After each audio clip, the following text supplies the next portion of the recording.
The cold touch of metal came from his fingertips mingled with the greasy stickiness of aged oil. Cheng Yang lay supine in the narrow engine compartment of the industrial vessel Stardust, the plasma wrench in his hand, emitting a monotonous hum as he tried to tighten an eternally loose energy conduit interface. Sweat trickled down his temples, gathered into droplets on his chin, and finally splashed onto the rust-encrusted deck, darkening a small patch. This was not the sea of stars he had dreamed of. This was a dying cage. Young Master, 3 more mining rigs in the third sector have stopped spinning. Old Gil's voice came through the communicator, carrying a deliberately subdued calm, but Cheng Yang still detected the deep, bottomless exhaustion beneath it. Old Gil was the family's old steward and one of the few remaining loyal retainers in the Dawnstar sector. Understood. Rob Peter to pay Paul with the spare parts, prioritize energy supply for the basic life support system. Cheng Yang's voice was a bit hoarse. Over 30 consecutive hours of high-intensity repairs had drained even his spiritual energy. As a preparatory captain who had chosen the path of spiritual energy body, tempering his mental fortitude should have been more resilient, but the weight of reality struck harder than any mental attack. He straightened up and walked out of the power compartment, moving along the main corridor toward the bridge. Some cabin doors on both sides of the corridor were sealed shut, others ajar, revealing through the gaps stacks of dusty equipment and parts. Several clone crew members saw him pause their work and bowed their heads in greeting, their eyes lacking luster, showing only the daily grind of fatigue. He arrived at the bridge. This was where the ship offered the best view, and where reality put on its cruelest exhibition. Beyond the main porthole stretched the starfield of the Dawnstar sector, a sight that should have been familiar, but now felt alien and oppressive. 3 nearly resource-exhausted planets, a sparse asteroid belt, the faint light of a distant star. This was the entirety of his inheritance. Before the console, a holographic star map automatically unfolded, displaying suffocating figures. Available liquid funds of Dawnstar sector, 2247 CR. Next Alliance tax estimated 850000 CR. Countdown 179 standard days. Existing combat-capable ships, 5 old model frigates, average service life, 28 years. Major industries: mining, 12 remaining capacity, basic agriculture, small-scale handicrafts. Cheng Yang's fingers traced those glowing red numbers. A month ago, when he had just transmigrated, the memories of this body had flooded in. The original owner, a 17-year-old boy, also named Cheng Yang after his parents died in battle, the family business collapsed, and his spiritual energy intensity remained stuck at the threshold of external release for 3 full years, had chosen to overdose on neural suppressants late one night. He had arrived just in time to take over this body and this mess. He had also arrived too late. Among the 4 vassal star systems of the Dawnstar Sector, 3 had been annexed by neighboring lords under the guise of custodianship, yet taxes were still levied at the full rate for 4 systems. What the original owner left behind was not just debt and broken ships, but also the growing doubt in the eyes of the subjects. How much longer could that young baron last? The communication console suddenly lit up with an unfamiliar frequency identifier, encryption level low, but bearing a deliberately ostentatious, ornate pattern. Cheng Yang frowned and connected. A holographic projection expanded, revealing a middle-aged man in a dark red formal suit, with intricate gold embroidery on the collar. He stood ramrod straight, chin slightly raised, his gaze angled downward with calculated precision. Baron Cheng Yang. The man spoke, his voice smooth as a greased bearing. I am the chief steward of Viscount Rex, you may call me Hans. Cheng Yang did not speak. Hans paused for 2 seconds, then curled his lips into a standard 8-tooth smile. His lordship has been paying close attention to the development of the Dawnstar sector. Especially the XR-113 mineral planet. Though it has been deemed devoid of mining value, his lordship holds an academic interest in its geological structure. 1 million CR, a most reasonable price sufficient for you to arrange your affairs with dignity. 1 million CR. Cheng Yang almost laughed. In this universe, the purchasing power of credit CR was absurdly strong. For example, an old frigate that could still fly cost about 100 CR on the black market. 1 million CR could indeed let someone leave with dignity, if they truly wanted to. Because CR's purchasing power was so high, lords at various levels generally used their own currencies within their domains. The Dawnstar sector issued Dawn coins. The exchange rate was simple, 1000 to 1. Dawn coins were the currency ordinary people used daily. But he remembered XR-113. It was a desolate rocky planet on the edge of the Dawnstar sector. No atmosphere, no water, even its radiation levels were pitifully low. The final exploration report from 3 years ago read no economic value whatsoever, and no one had been there since. Viscount Rex, a neighbor notorious for greed and short-sightedness, suddenly took an interest in a worthless stone. Not for sale, Cheng Yang said. Hans' smile faded a fraction, but he maintained it. Baron, acting on impulse will not solve your problems. As far as I know, your fleet now consists of only 5 old relics, and he paused deliberately, that tax payment due in 179 days. How do you plan to pay it? Refusing goodwill is often the most unwise choice. The communication was unilaterally cut. The threat was unmistakable. In the final frame before the image vanished, a flicker of undisguised contempt flashed in Han's eyes. Cheng Yang stood still, his fingers unconsciously tapping the edge of the console. Once, twice, 3 times. Then he stopped, drew a deep breath, and slowly exhaled. Emotions were useless. Anger was useless. Fear was even more useless. Cheng Yang truly felt sorry for the original owner because he had never reached the standard for external release of spiritual energy.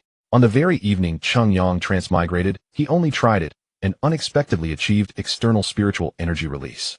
He wondered whether it was due to the transmigration or the original owner's bad luck, only one step short. Yet the original owner had chosen to end his life.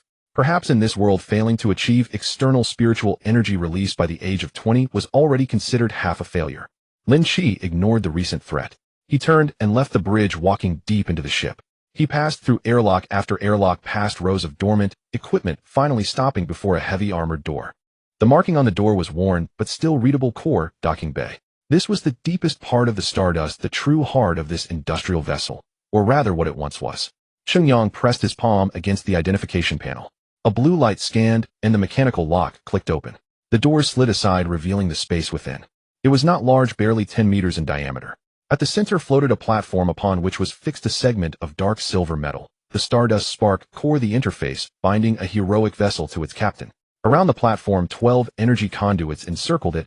Only 3 glowed faintly blue, the rest were dark as extinguished candles. Cheng Yang approached the platform, gazing at the spark. According to Alliance law, any individual whose spiritual energy reached the external release standard, i.e., breaking the threshold of 100 spiritual energy points, was qualified to bond with an entry-level starship. After success, the bonded vessel would evolve into a heroic vessel, growing together with the captain through combat, exploration, and manufacturing, accumulating evolution points, unlocking modules, and rising in level to ultimately become the force that roams the stars. There were only 3 entry-level choices: frigate, scout ship, and industrial ship.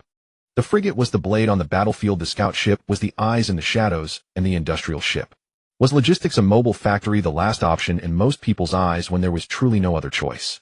The original owner's dream was a frigate. That 17-year-old boy fantasized about charging into battle, defending the family's glory with gunfire. Very romantic and very naive. Then he spent 3 days thinking, sifted through all the retrievable data in the family warehouse, and calculated every possibility. The conclusion was brutal: bonding a frigate. With the current finances of the Dawnstar sector, he could not even afford the most basic weapon module. An equipmentless frigate was just a space coffin. Bonding a scout ship, stealth and speed did have advantages, but they did not solve the fundamental problem. He needed resources, productivity, to make this dying star system pulse again. So the only answer was industrial ship. The reason he was only now coming to bond with it was frustratingly that the industrial ship had been crippled, and he had just barely managed to repair it enough to start. Cheng Yang reached out his hand, suspending it above the spark core. He closed his eyes, sinking his consciousness into his body, touching that newly awakened sea of spiritual energy. Then he guided it to surge out. A pale silver halo emerged from his palm, flowing like water toward the spark. The moment it made contact, instead of the expected gentle resonance, there was an explosion. Not a sound, not a light. Something more fundamental was disintegrating. Cheng Yang saw the spark cease to be solid. It decomposed into billions of leaping data points, each screaming information. He heard the memories of metal, the heat of birth in a furnace, the pressure of shaping in a dockyard, the vibration of sailing through the star sea. He felt time flowing backward and forward, stars being born and dying, matter breaking down into basic particles and reforming under some will. A mark forcibly branded itself into his consciousness. It consisted of rotating geometric shapes and flowing light, so complex that a single glance could corrupt the mind. It did not convey language, only concepts: create, decompose, reorganize, evolve. Detected qualified soul fluctuation. Trait match rate 99. 997. Permission verified. Lost spark protocol activated. Beginning host binding Cheng Yang. Binding successful. The voice did not enter through his ears, but directly at the base of his consciousness. Cold, hollow, like the void between stars speaking. Cheng Yang groaned, his legs gave way, and he fell to his knees. Teeth clenched, forehead pressed against the cold deck, fingernails digging into metal seams until fingertips turned white. After an unknown time, Cheng Yang gasped and lifted his head. The world was still the same, yet completely different. He looked at the spark. Now beside it floated a faint blue translucent interface. Stardust bound. Type: entry-level industrial ship, foundation type. Captain Cheng Yang. Status: severely aged, many systems below design standards. Detailed diagnostic report: expand collapse. He looked away toward the energy conduits. The interface shifted accordingly. Main energy conduit type 7. Material TC4 heat-resistant alloy, 31 years in service. Current conduction efficiency 42. Main issues 17 microcracks concentrated at 3rd and 7th bends. Repair options 1. Replace requires 15 units TC4 alloy 2. Emergency patch needs nanosealant restores to 68 efficiency lasts 90 standard days. He blinked. He then looked at a darker patch on the bulkhead, a repair trace. A 7 area outer armor. Repair record emergency patch with rapid solidifying solder 2 years ago. Current status fatigue 71 impact resistance reduced to 37 of design. Warning 84 probability of rupture under impact above 200 mj. Cheng Yang slowly stood up. His heart thumped heavily in his chest once then again. He raised his hand, looked at his palm, and slowly closed it into a fist. Excellent. So now he too was a man with a system. This system seemed not to be a simple repair manual, but rather eyes that could see the essence of matter. He was about to test further when a simple interface popped up at the edge of his vision. Captain Cheng Yang. Life level mortal. Bound starship Stardust intra-level industrial ship. Spiritual energy value 100100. Evolution points 0. Captain Prestige, tenure subjects generally doubt you can leave the Dawnstar sector to survive. Wealth 28247. Newbie mission raise prestige above 0. Reward newbie gift pack 1. Hint prestige system reflects your subjects' trust and expectations. Raising prestige increases domain cohesion, unlocks special talents and events. Prestige was negative. That made perfect sense. Cheng Yang was about to dismiss the interface when a piercing alarm tore through the silence of the ship. Warning. Detected unidentified warp fluctuation. Coordinates LX33, LY19, LZ7. Count 3. Signal signature matching. Rex family frigates. Warning. They have entered combat heading E estimated 11 minutes until they enter main cannon range. Warning. This ship's defense system integrity is 22. Engagement is not advised. The full holographic star map automatically expanded on the main display. 3 conspicuous red dots were rapidly approaching, dragging the blue afterglow of warp drives behind them. Marked clearly 3 Stinger-class frigates, private forces of Viscount Rex, standard combat vessels. Cheng Yang stared at the 3 red dots, then looked down at his own palm. 11 minutes. He turned and dashed toward the bridge, his voice echoing through the corridor. All hands battle stations. Get every weapon that still works online. Come on. The alarm screeched like a rusty saw cutting through metal. Cheng Yang rushed into the bridge as the main screen unfurled a battlefield star map. 3 crimson light points pierced the outer edge of the Chensey galaxy in a wedge formation. Warning, hostile units, detected target type Stinger-class frigate, standard combat quantity, 3 affiliation Viscount, REXS private fleet, current distance 4. 2 light seconds, closing steadily, estimated contact time, 10 minutes 47 seconds. The IC system warnings scrolled at the edge of his vision. Simultaneously, another line of pale golden text silently emerged. A scan conclusion visible only to him, originating from the deep consciousness. Forgotten spark, tactical situation assessment, spark system, enemy average armor, equivalent 145 mm homogeneous steel, main weapon twin 125 mm railguns, white quality, effective range 0. 8 light seconds, shield type, basic deflection, shield, white maximum, single side absorption, approximate, 5000 mj mobility, rating medium, turn response delay 0. 7 seconds, details, Stinger-class frigate ID, SC-07, armor 85, a shield 78, main gun charging engine nozzle damage, detected efficiency, reduced by 5. Stinger-class frigate ID, SC-11, starboard auxiliary thruster, minor structural damage, possible imbalance during sharp turn. Stinger-class frigate ID, SC-03, shield generator energy fluctuation, unstable peak output, degraded by 5. Cheng Yang took a deep breath and snapped his attention back to the real battlefield. All ships prepare for battle. Commander Han Shao, I want the positions of those 5 frigates now. Pulling. Han Shao's voice came through the comm channel, the backdrop of rapid keyboard clicks audible. Nightwatch and Sentry have arrived at L7 intercept point. Broken sword, shattered shield, and Old Blade are accelerating, expected to be in position in 2 minutes. On the main screen, 5 dim blue light points began to move. Those were the last armed forces of the Chensey galaxy. 5 ancient Guardian-class frigates, average service age, over 30 years, armor patches stacked on patches, engines requiring maintenance every 50 hours. Their equipment lists automatically unfolded in Cheng Yang's vision. Chensey Galaxy Defense Fleet Nightwatch main gun, 75 mm railgun, whiteware 62, shield, basic, deflection, white unstable output, armor composite, steel white, multiple repairs, Sentry, main gun same model, wear 71, shield, same model, aging modules, armor same, broken sword, shattered shield, Old Blade similar status, with Old Blade thruster efficiency, only 54 his own ship. The Stardust unfolded its data in even greater detail. Stardust. Bound Hero Industrial Ship, current level 1. 100 evolution points. Standardized slot status. Main gun slot laser mining ray white equipped shield slot basic industrial shield white equipped strength only 30 of combat type armor slot light structural armor white equipped average thickness 35 centimeters core engine slot civilian fusion core white equipped output limited radar slot basic skin array white equipped low accuracy thruster slot conventional chemical thruster white equipped slow AC. Cheng Yang's fingers tapped a string of commands on the console. Stardust hold position. Open all sensors. Send orders to the 5 frigates. Do not enter enemy. Main gun range. Keep distance. Execute. Harassment fire. Young master, they have 3 combat ships. Old Gil's voice was dry. I know. Cheng Yang interrupted, eyes fixed on the red dots drawing closer on the star map. So we need to make them think we're crazy. The comm channel fell silent for a moment, then came Old Gil's suppressed sigh. Orders sent. The battlefield unfolded in silence. 9 minutes later, the Rex fleet entered visual range. An optical image jumped onto the main screen. 3 streamlined gray warships, twin-barreled railguns glinting coldly under starlight, side hulls painted with the Rex family emblem, an iron claw gripping a planet. The public channel was forced open, a voice crackling with static. People of the Chensi Galaxy. This is Viscount REXS 3rd Patrol. I order you to shut down engines, disarm, and prepare for boarding. Repeat, immediately shut down. Cheng Yang cut the public channel. Open fire. The voice was very calm as if ordering breakfast, not battle. The main guns of 5 old frigates simultaneously lit up with charging glows. Because of the extreme distance, the magnetic cannon rounds traced long arcs through vacuum, spreading into a sparse barrage as they neared the targets. The 3 Stinger-class ships easily evaded, only 2 near misses rippling faintly on their shields. The enemy's comm forced its way in again, this time a younger, more arrogant voice. My Baron, the shooting accuracy of your old tubs is pathetic. Can you even hit an asteroid? Final warning, shut down engines, or we will. Cheng Yang cut the comm again.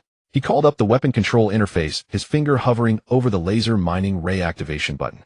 This equipment was essentially a tool for melting asteroid surface minerals using high-energy lasers. Short-range concentrated power, extremely low damage to warships, provided it could hit. The Spark system scan results refreshed in his vision. Stinger-class, frigate ID SC-0, 3 target shield starboard deflector, has a 0.3-second recharge gap, cycles every 17 seconds. Cycle time, 5.43. Stardust charge main gun. The bridge filled with a high-frequency whine of energy accumulation. Outside the observation window, an armored panel slid open on the ship's bow, revealing a stubby emitter, more like an industrial cutter than a weapon. Charge complete, the system announced. Fire. A deep red beam pierced the void. It was not a pulse laser, but a sustained high-energy ray. It had no instant burst, but extremely high energy density, like a red-hot welding torch stabbing at the target.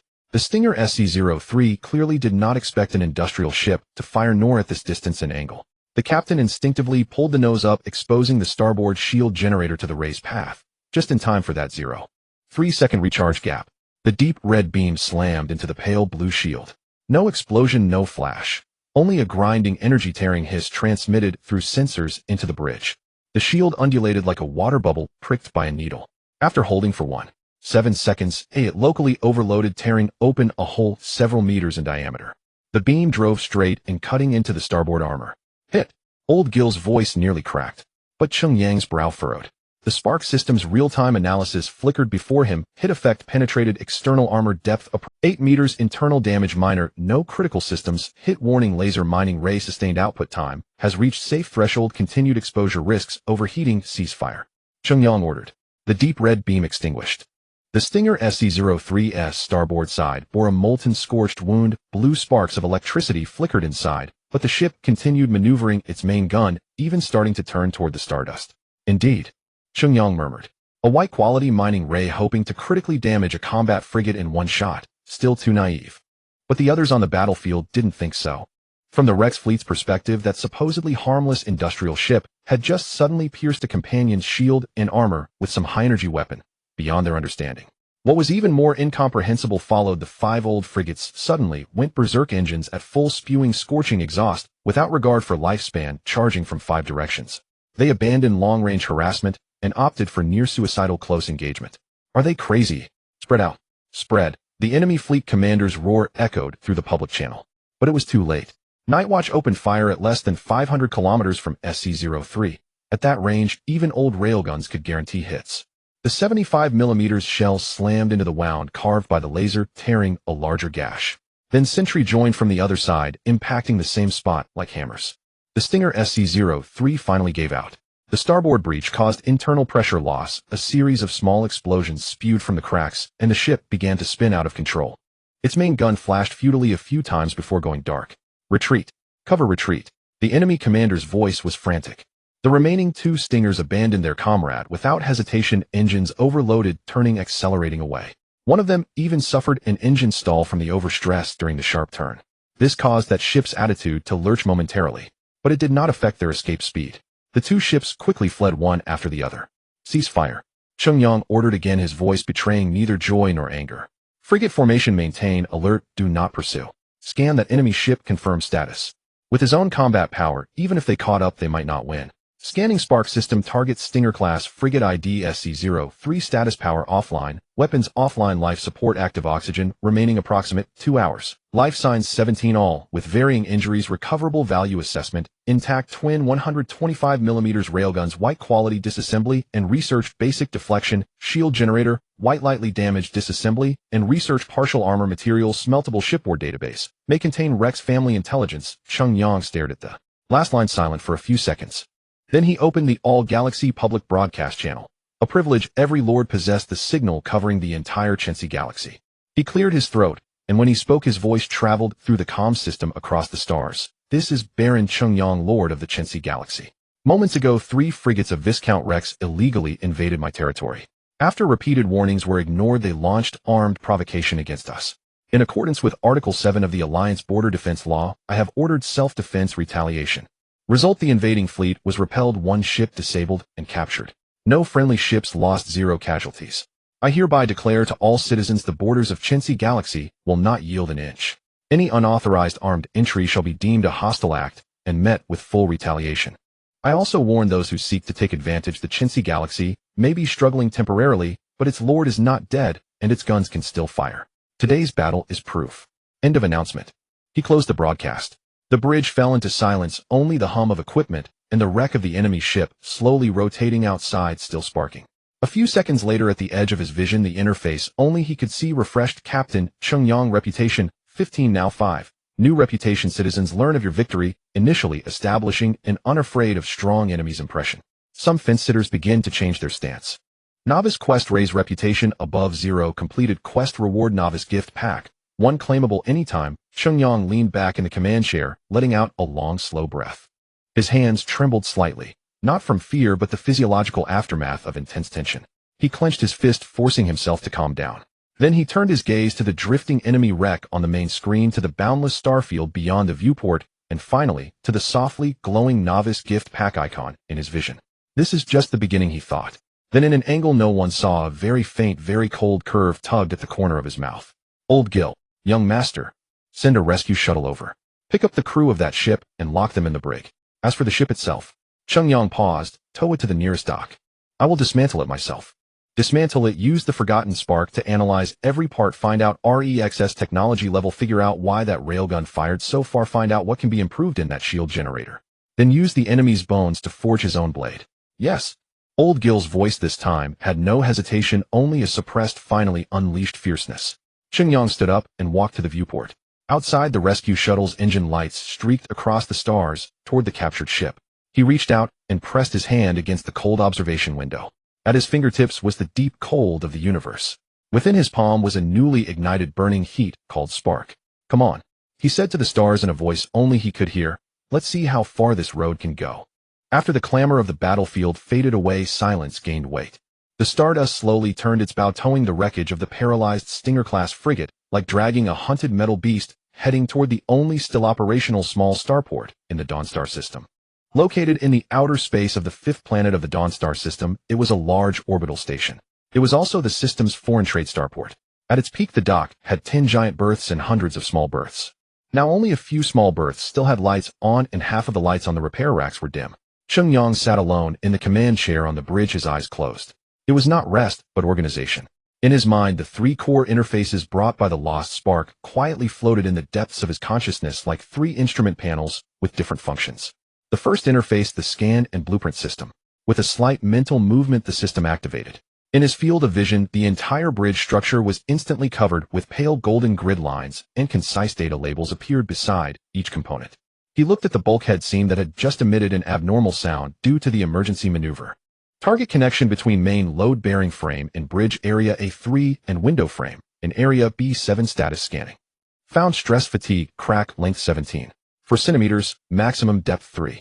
1 millimeter cause hull aging plus overload reaching 3. During emergency evasive maneuver 27 minutes ago. 2G risk assessment crack has tendency to propagate under overload exceeding 6G. There is a risk of structural failure probability 12. Repair plans from simple to complex emergency reinforcement fill with quick setting metal foam requires 2 units of material lasts about 30 standard days. Standard repair excise cracked area weld new reinforcing plate requires 0. 5 units of structural steel about 4 hours of labor. Optimized reconstruction redesign local frame topology using existing material strength can be increased by 15 requires Spark computing support about 8 hours of labor requires psychic guidance.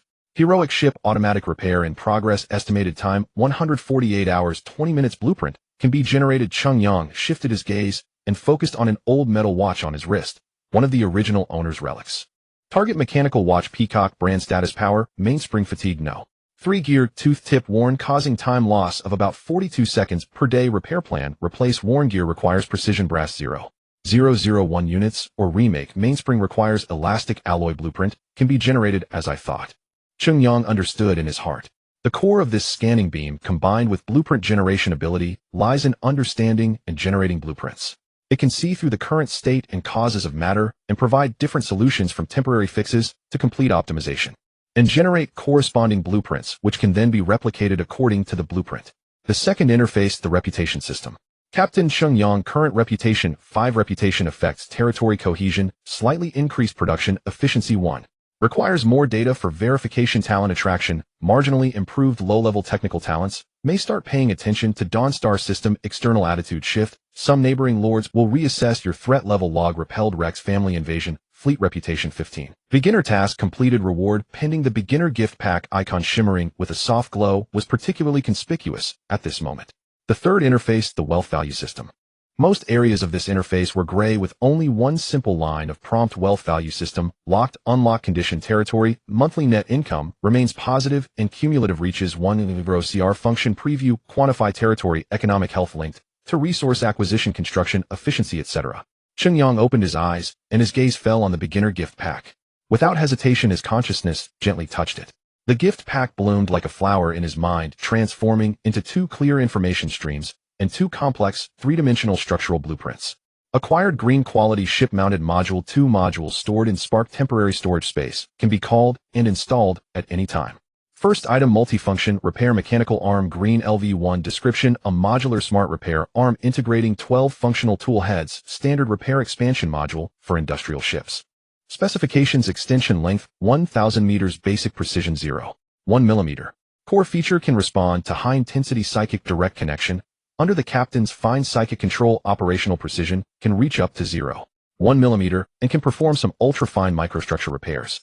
Installation requirement requires 1. Second item nanoscale composite 3D printing array green LV1 description medium additive manufacturing unit that can layer standard printing materials metal polymer powder filaments etc. to construct complex parts.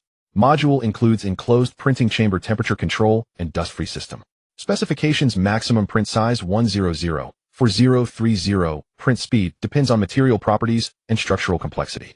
Core feature supports multi-material mixed printing, can manufacture composite parts with gradient properties or special functions. High energy consumption. Installation requirement requires 1 other slot and connection to the ship's main energy network and material transport pipelines. Green quality. Multifunction repair and manufacturing modules. Cheng Yang took a deep breath. This was exactly what he needed most.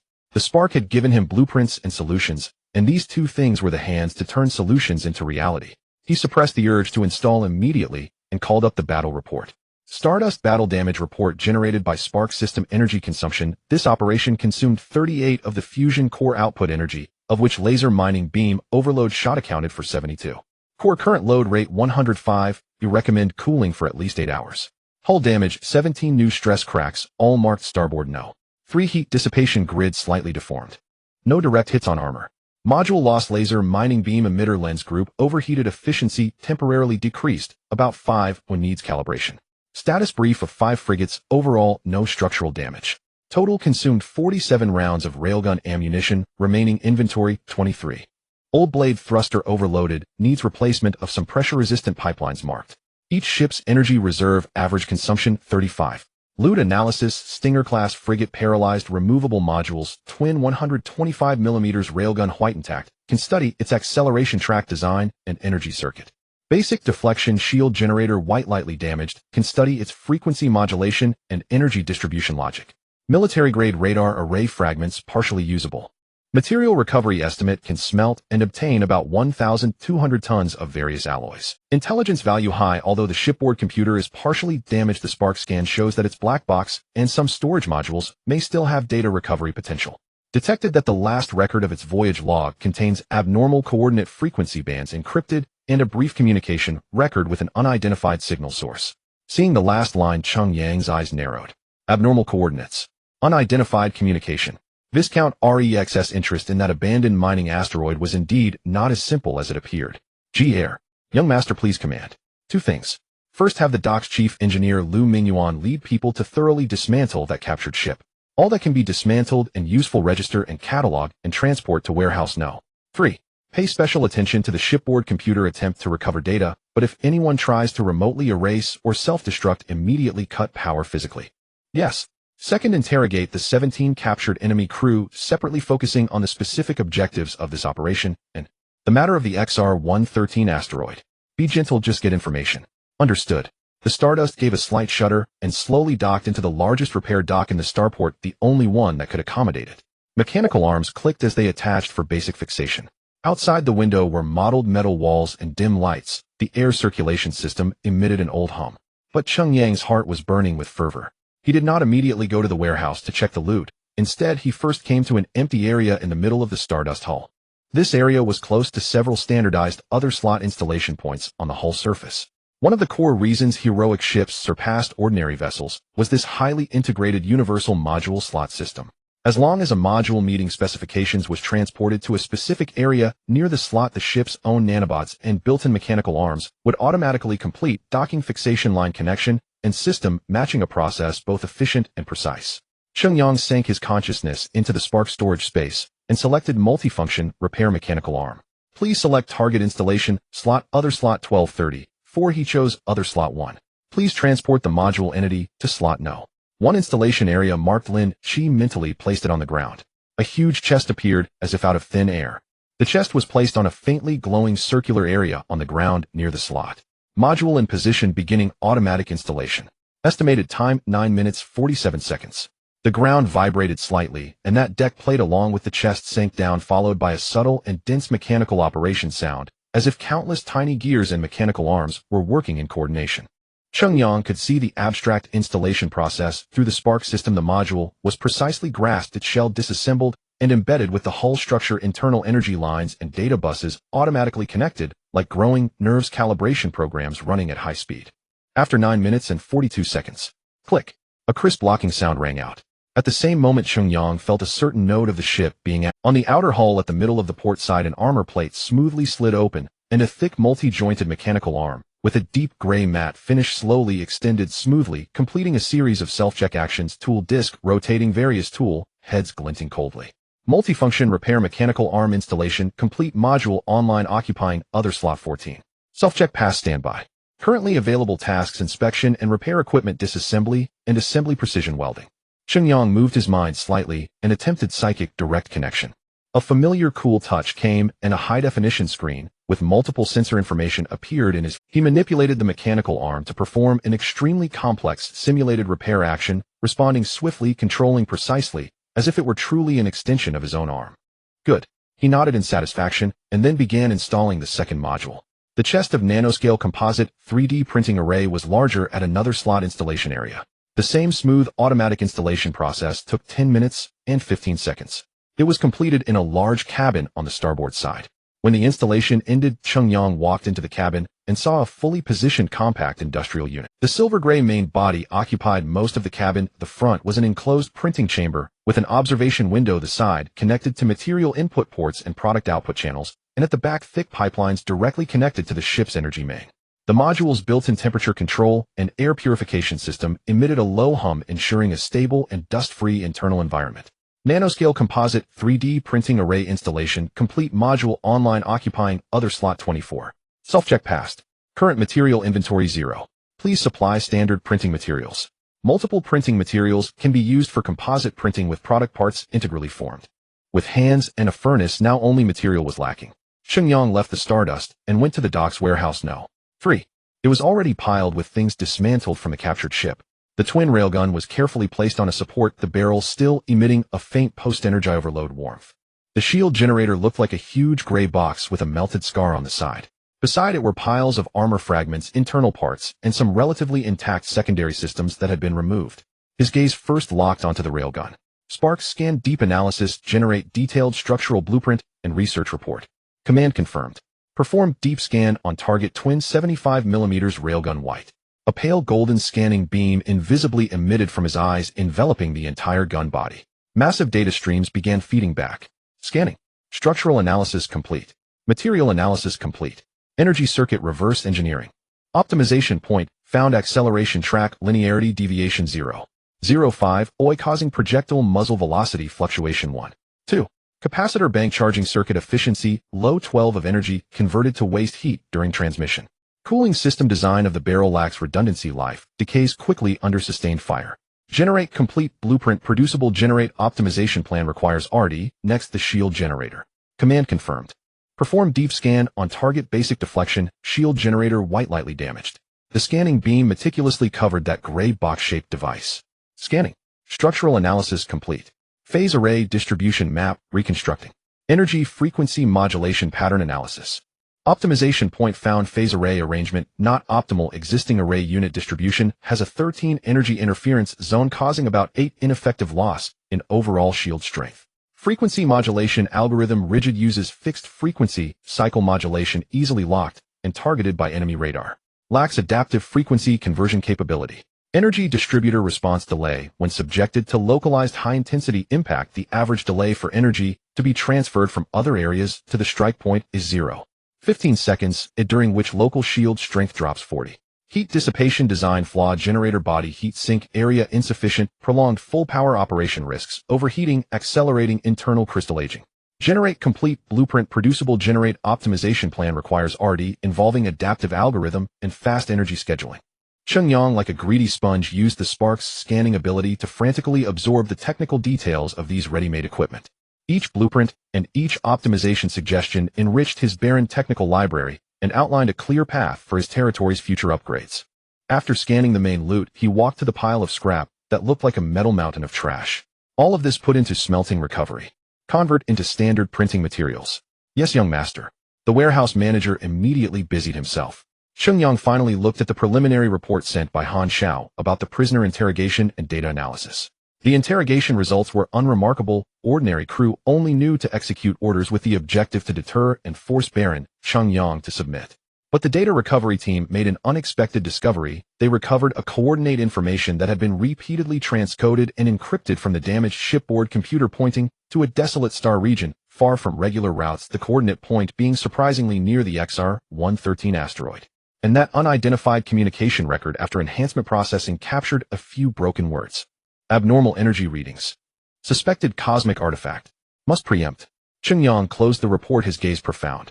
XR-113 asteroid. Abnormal energy. Cosmic artifact. Viscount REXS greed indeed had a reason. That piece of barren rock, deemed worthless, probably hid unknown secrets. Old G-Air. Young master. Move all the metal materials, ceramic materials, and polymer materials from the starport warehouse onto the Stardust. Cheng Yang turned, looking at the boundless starry sky outside the porthole, and also at the blueprint of the railgun that had been completed scanning in his field of vision. I want to use our own furnace and hands to first replace some new parts on our frigates. A cold arc lifted at the corner of his mouth. Let's start with this gift sent by the enemy. The first step of forging a blade begins with digesting the spoils. Yes. Old G-Air was somewhat confused, but did not ask. The Stardust disengaged from the starport, trailing a faint blue exhaust as it sailed into the profound darkness of outer space. Its destination, XR-113, a derelict mining planet deemed utterly worthless.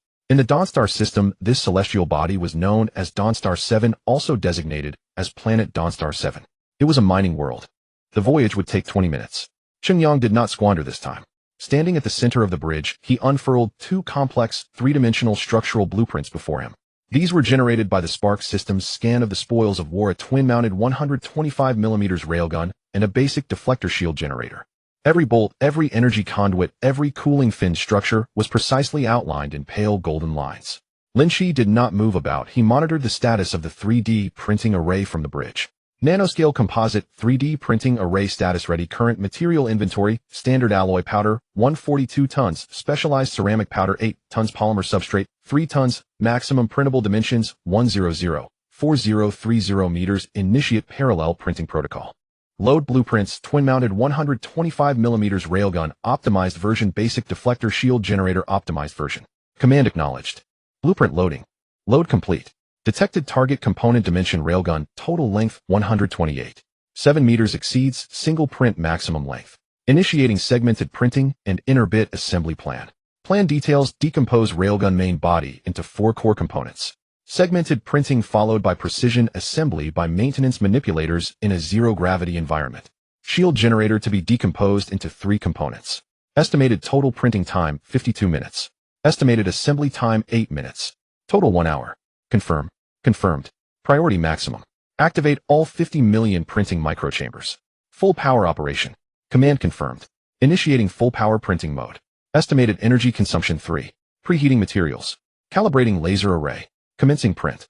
Cheng Yang outside the hatch heard nothing, but through the monitoring feed, he witnessed a sight within the printing chamber that defied common sense.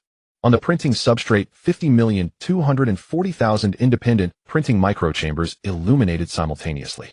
Each chamber was no larger than a fingernail, housing highly focused nanoscale miniature lasers and delivery systems.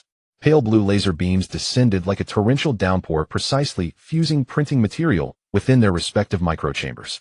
This was not the layer-by-layer accumulation of traditional 3D printing, but 50 million independent precision workstations operating in perfect synchrony. The railgun's acceleration rails, the capacitor banks, ceramic insulation, the shield generators, phased array units, the energy distributors, complex cooling pipes. All these structures were decomposed into tens of millions of microscopic tasks, growing and taking shape simultaneously within each microchamber. It was truly magnificent. Lin Shi paid no further attention after that. Once the print was configured to continue with the basic deflector shield generator, he moved on. He began reviewing the preliminary report submitted by Han Xiao, pieced together from prisoner interrogations and fragments of recovered data. The report was concise but highly pointed. Around the time of the official depletion of the XR-113 mining planet, there were anomalous flows of capital and personnel. A former mine foreman named Hawk not only avoided unemployment after the mine's closure, but acquired property in a neighboring star sector. A peripheral account belonging to the Rex family made several payments to an anonymous account during the same period. Most importantly, key phrases from the recovered communication logs, anomalous energy readings, and ancient signals. Old Gil pull up all archived data on XR-113A from the initial survey reports to the closure audit, especially the raw data from the final geological scan. Yes, young master. Vast amounts of mostly outdated data scrolled across the screen. Cheng Yang's gaze swept over it rapidly. The ship's onboard optical computer's auxiliary analysis function ran in the background, flagging inconsistencies. Early or grade reports indicated viable reserves, not a sharp decline. The final large-scale survey before closure had logical flaws in the equipment model and probe depth data. The closure audit report was unusually brief, lacking crucial environmental sample retest data. Ding. Autopilot disengaged. Destination reached. On the main screen, the XR-113 mining planet came into view. A drab, lifeless, rocky planet devoid of atmosphere, its surface pockmarked with craters and scars from early brutal mining operations. Several tilted, long-deactivated automated mining towers stood like tombstones beside low, half-buried habitation modules and warehouses. The Stardust slowly entered orbit. Cheng Yang ordered first conduct a high-precision scan of all remaining man-made structures on the surface, especially the mining equipment control center and warehouses in the main mining area. I want to know the final operational status of this equipment, and if there are any signs of tampering. Scanning initiated. Invisible scanning beams enveloped the planet's surface. Routine scans returned images of long shut-down equipment and abandoned buildings.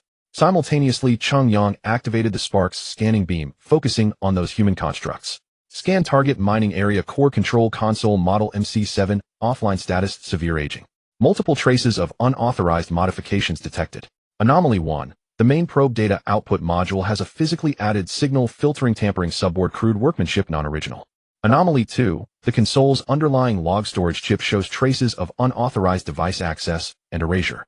However, residual data fragments indicate frequent data connections from an unknown portable device just before the final official survey. Recoverable data fragments contain multiple sets of original probe records manually overwritten after being marked as abnormally high readings. Coordinates point to the depths of the main vein. Scan target abandoned mobile mineral analyzer at the entrance of mine. 3. Status damaged. Key sensor gamma ray spectrometer lens shattered. Shatter edges detected trace residues of synthetic lead silicate composite. A cold glint flashed in Cheng Yang's eyes at this. So there was indeed a problem.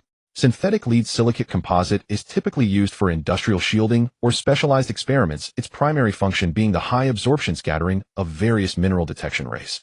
This substance was definitely not naturally occurring. Deliberate interference collusion between inside and outside. Using special coatings for physical shielding and falsifying data to create a facade. The method was not top tier but sufficient to deceive a laxly managed border mining system that might have already been compromised. Han Xiao, my lord. Han Xiao's holographic image appeared beside him. He was standing by on another frigate. Take a reliable squad and descend via shuttle to the old main mining area. Focus on searching the former Foreman Hawk's possible office quarters and the mine's core control room. Look for any undestroyed records, unusual items, or residues or containers of that special coating used to smear the mine tunnels. Understood. Departing immediately, Cheng Yang himself piloted the Stardust, slowly landing it near the entrance of the largest main vein 3 tunnel. Donning a simple protective suit and carrying a handheld high-precision material analyzer, standard equipment on the Stardust, albeit old, but functional, he personally walked into the dim mine tunnel. Inside, the heavy machinery had long been removed, leaving only rusty rails and scattered rubble. He stopped before a rock face. According to the residual data from the spark scan of the console, this should be the area with anomalous probe readings from back then. The rock face looked no different from elsewhere, covered in thick dust. Using the analyzer's scraper, Cheng Yang gently scraped off some rock powder and placed it into the analysis slot. The analysis result came quickly. The main component was silicate rock. However, spectral analysis showed that mixed within the rock powder there were extremely minute unnatural particles of lead silicate compound consistent with the residue found by his spark system. Old Gilfine Barrack. Have him bring an impact drill and sampling tubes to the coordinates I'm sending. From here, drill forward at least 30 meters and take core samples. Log the entire process. Seal the samples. Yes, my lord. Cheng Yang did not intend to rely entirely on potentially tampered old data. He wanted the most direct evidence. Gil found Barrack, the mining department head. He summoned and led several miners. The roar of the heavy impact drill echoed in the silent tunnel. Half an hour later, several long core samples were extracted, sealed, and transported back to the Stardust laboratory. Cheng Yang used the relatively well-equipped, though also old mineral analysis equipment on the Stardust to analyze the core layer by layer. After penetrating approximately 20 meters of ordinary surface rock, the analyzer's data curve began to change drastically. High concentrations of iron and nickel, iridium, and platinum group element signals significantly above background levels. One section of the core even showed clear signs of meteorite impact metamorphism. It's a meteorite vein. A rich one. Cheng Yang looked at the analysis conclusion flashing on the screen, understanding in his heart. The reserves might be substantial. This was enough to explain Viscount Rex's greed. But another question remained.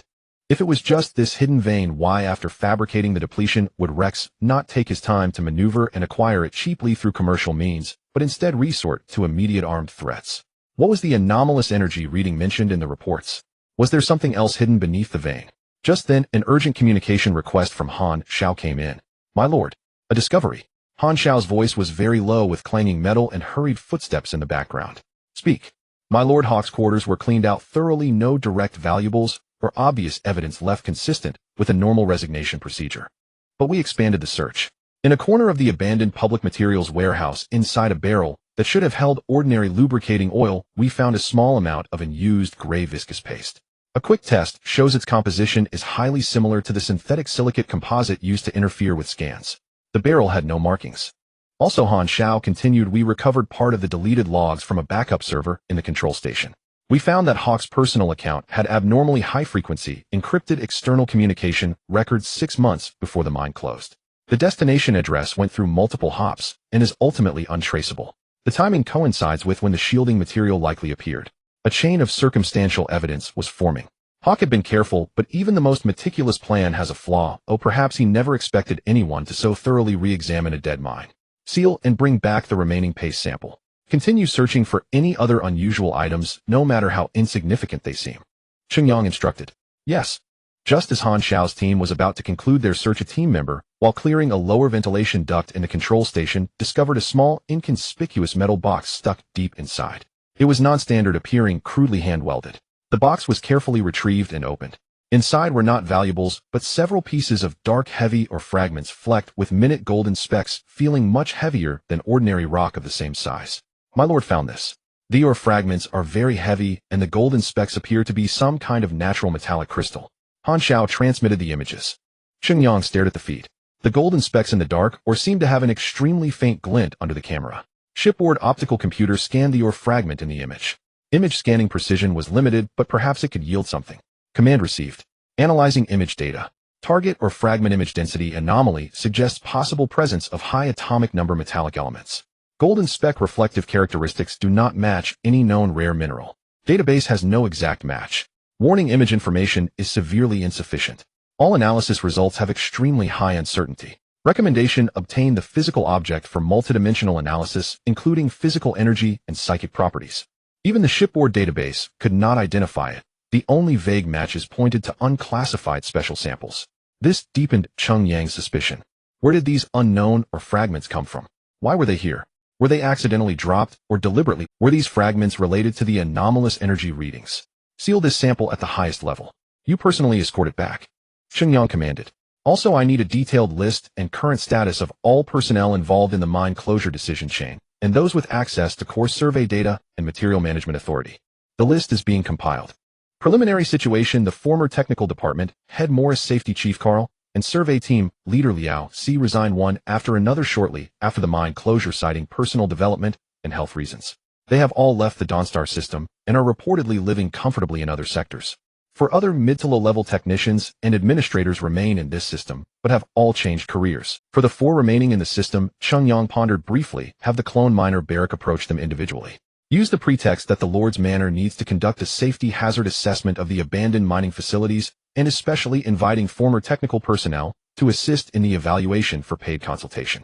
Arrange to invite them separately. Handle it discreetly. Receive them separately, isolate them temporarily. I will question them personally later. As for the 3 who have left the system, a sharp glint flashed in Cheng Yang's eyes. Use their former colleagues, friends, or other private channels that might still be in contact with them. Inadvertently spread the word the Lord's Manor, while cleaning up the abandoned facilities on Dawnstar 7XR113, has discovered some special mineral traces not recorded in the archives, suspected to have high research or collection value. As a precaution, they are gathering former employees who worked on the original survey for informal consultation and will provide reasonable consultation fees. The wording must be vague, but highlight special value and fees. You intend to lure the snake out of its hole. Han Xiao understood. Those who have tasted sweetness find it hard to completely abandon greed, especially when they think they are safe and see the potential for new low-risk gains. Cheng Yang's tone was calm. The news must be spread through unofficial, seemingly natural private social networks. Include Hawk in this, but make him a lower priority. The current priority is to clarify the internal situation and secure actual control over this vein. Understood. The preliminary discovery of a high-value meteorite vein on Dawnstar 7 is classified as top secret. Before establishing basic mining capability and defenses, we must absolutely prevent wrecks from realizing we have seen through their disguise and confirmed the mineral deposit. Yes. The communication ended. Cheng Yang turned and looked out the porthole at the gray planet. The meteorite vein was a tangible gain, a cornerstone for future development. The mysterious or fragment was an enigma shrouded in mist waiting to be explored. And the internal parasites must be rooted out, the benefits they had devoured must be disgorged with interest. Lacking the funds for an interstellar manhunt, he would lay a bait and wait for the prey driven by greed to swim back into the net. When the Stardust disengaged from XR-113 orbit, a slight, almost imperceptible tremor ran through the hull. Cheng Yang stood at the observation window through the reinforced glass, taking a final glance at that gray, dusty planet. It slowly shrank against the backdrop of deep space, the scars left by mining on its surface. Crisscrossing tunnels exposed rock layers and black spots of abandoned machinery. Gradually blurred, finally merging into the sparse, silver-white dots of the distant star cluster. Voyage duration 20 minutes. Return target: the 4th planet of the Chensi galaxy, officially named Chensi 4, but among all the subjects it has only one name, Chensi Star. This Earth-like planet with a pale purple atmosphere was the main planet of the entire Chensey galaxy. As it exited the jump state, the roar of the main engine subsided into a steady, cruising hum. The starfield on the main screen stabilized again, and Chensey Star emerged at the center of view. Viewed from space, it indeed showed some signs of prosperity beneath the pale purple atmosphere. Land was divided into 3 major continents by vast oceans, and the surface was dotted with city lights, those points of light, like scattered diamonds on velvet cloth. But Cheng Yang knew that was only an illusion. The scanning beam of the Huazhong system spread silently pale golden grid lines covering the entire planet. Data streams scrolled within the depths of consciousness. Planetary overall skin summary: atmospheric composition, nitrogen oxygen base, but greenhouse gas concentration elevated, artificial circulation system not operating smoothly. Terrestrial ecology: 32 barren rocky desert or degraded land. Artificial ecological dome coverage: only 8 energy signal energy readings. In urban areas, generally low night illumination density, only 37 of standard value. Orbital defense: detected 12 orbital defense platforms, 7 in low power sleep mode, 5 maintaining basic alert. Those orbital cannons, with their modeled surfaces and silent turrets, were the true reason why the neighboring lords dared not launch an all-out attack easily. Cheng Yang pulled up detailed scan data of one of them, Watcher 3 type, orbital defense platform No. 07, main weapon, twin-mounted heavy particle beam cannon, theoretical range 1. 2 light-second, status energy, reserve 41, main capacitor bank, aging, charging efficiency reduced by 28, fire control system, radar array, integrity 76. Target locking algorithm version outdated, assessment, single shot can cause structural damage to standard destroyer-class targets, but poor sustained combat capability, high probability of failure after targeted electronic interference, a strategic nuclear deterrent-level existence. Old but still capable of firing. Like a rusted revolver. The bullet might jam, but when the trigger is pulled, no one dares bet whether the round in the chamber will fire or not. What truly caught the eye was the enormous space city assembled from hundreds of modules in the planet's orbit, the Chensey Crown. It was once the tourist hub of the Chensey galaxy, with 2 million permanent residents at its peak and tens of thousands of sightseeing ships entering and exiting daily. Looking at it now, the main structure of this space city remained intact, with external lights flickering regularly, but a closer look revealed many areas were noticeably dim, some even pitch black. The shuttle traffic that should have been dense was now sparse as late autumn mosquitoes. Most of the giant holographic billboards had stopped flashing, and the few still operating were playing outdated promotional videos. The images had slight stuttering and color distortion, the background music carrying a retro, decades-old impassioned tone. Prosperous, but with an air of carefully maintained exhaustion. Like an old aristocrat who was once prominent, but now fallen from grace, yet still insists on dressing up for social occasions every day. His suit still crisp, but with unnoticeable wear at the cuffs, his bow tie long out of style, and deep in his eyes the worry about tomorrow's bills. This space city was connected to the surface by a giant space elevator. Directly beneath the end of the elevator track lay what was once the most prosperous Chensey City, the administrative and cultural center of the entire galaxy. Entering low orbit, ready to dock at Chensey Crown's 7th berth. The voice of the central photonic brain came through the communicator. Approved. The Stardust slowly adjusted its attitude engines, emitting bluish tail flames, heading towards that huge silent space city.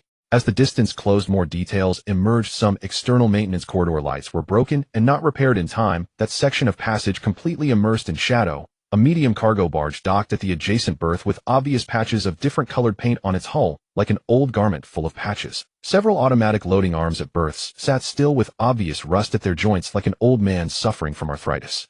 But equally visible were the uniformed officials in clean attire walking orderly through the transparent corridors, and the few patrol boats in the port area that, though old, were polished spotless, their hull paint reflecting a faint but persistent gleam under the starlight.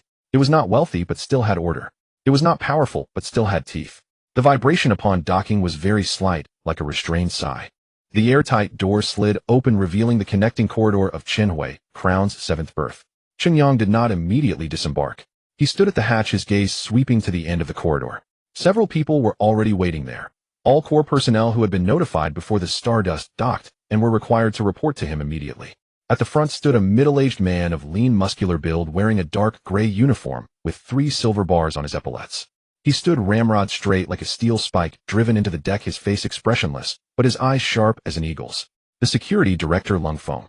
Cheng Yang's gaze passed over the others behind: General Administrator Lao Jie, Budget Director Li Wei, Commander of Chensey Galaxy Han Xiao, and Chief Engineer of the shipyard Lu Mingyuan.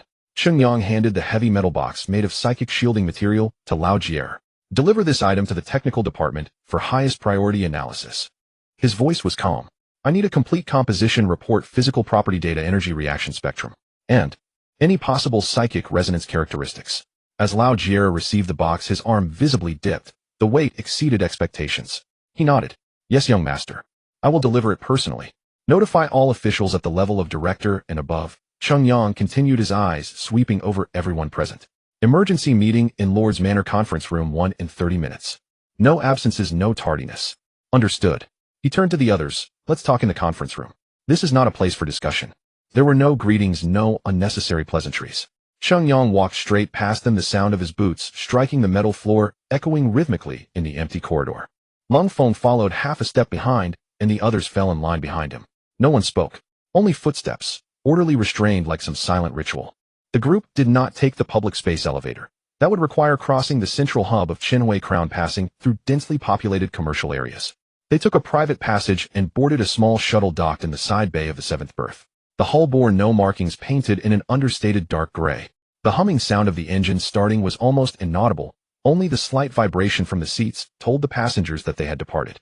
The shuttle did not head for the space elevator, but instead directly entered a preset course that avoided the main. 10 minutes later, it passed through the thin atmosphere above Chinhui City and landed smoothly on the private landing pad on the top floor of the Lord's Manor. The humming vibration of the anti-gravity engine signaled arrival at the destination. Sure enough, the hatch slid open. Without exchanging words, the group walked straight into the building. The private elevator carried them down 7 floors to the core office area of the Lord's Manor. The corridor here was noticeably wider, the floor covered with dark red carpet, and the walls paneled with dark solid wood wainscoting. At intervals, oil paintings hung on the walls, portraits of past lords of Chinhui. As Cheng Yang passed by, his gaze did not linger on any of them. But he knew who was behind each painting. The oldest one, its colors already darkened, the first ancestor Marquis, Sheng Yuanshan. Wearing a crisp Marquis robe, chest full of medals, one hand on the sword hilt, and the other spreading a star map. His eyes held the sharpness of pioneering. The background was a star domain map of hundreds of galaxies.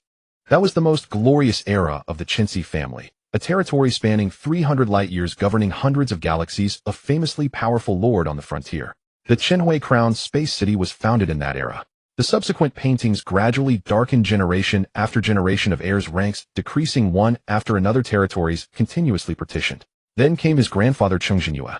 The man in the painting was still young, wearing an earl's robe with a solemn. He inherited 37 core systems, then made the same choice as his ancestors. Went to the front, sought military merits, hoping to exchange martial achievements to prevent the title from being downgraded and the territory from being reduced. He too died in battle. His body was never recovered. Later came his father Cheng Hai. The portrait was even younger, wearing a viscount's robe with an indefinable heaviness between his brows. He inherited 12 systems, then repeated his grandfather's choice. Went to the front, sought military merits. He too died in battle.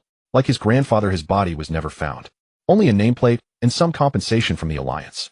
Now it was Cheng Yang's turn. He inherited at 17, title reduced from viscount to baron.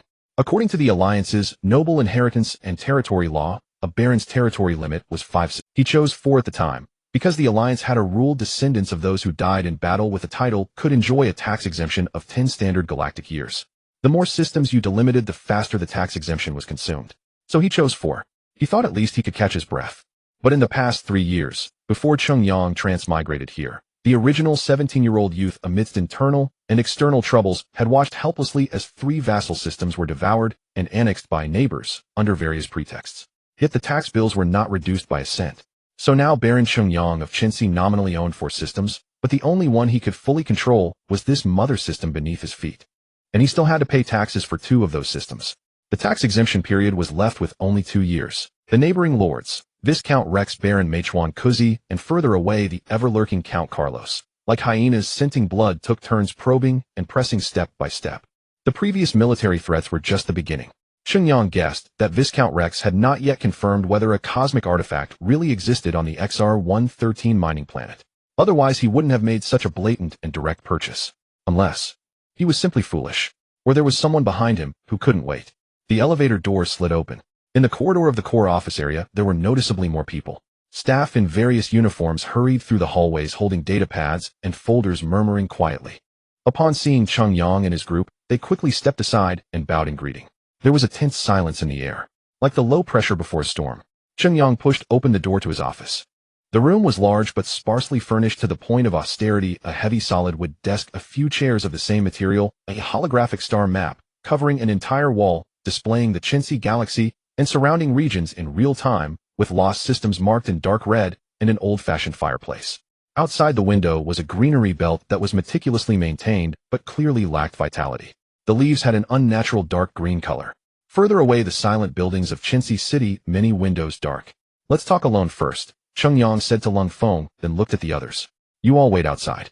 As previously arranged, the meeting starts in 30 minutes.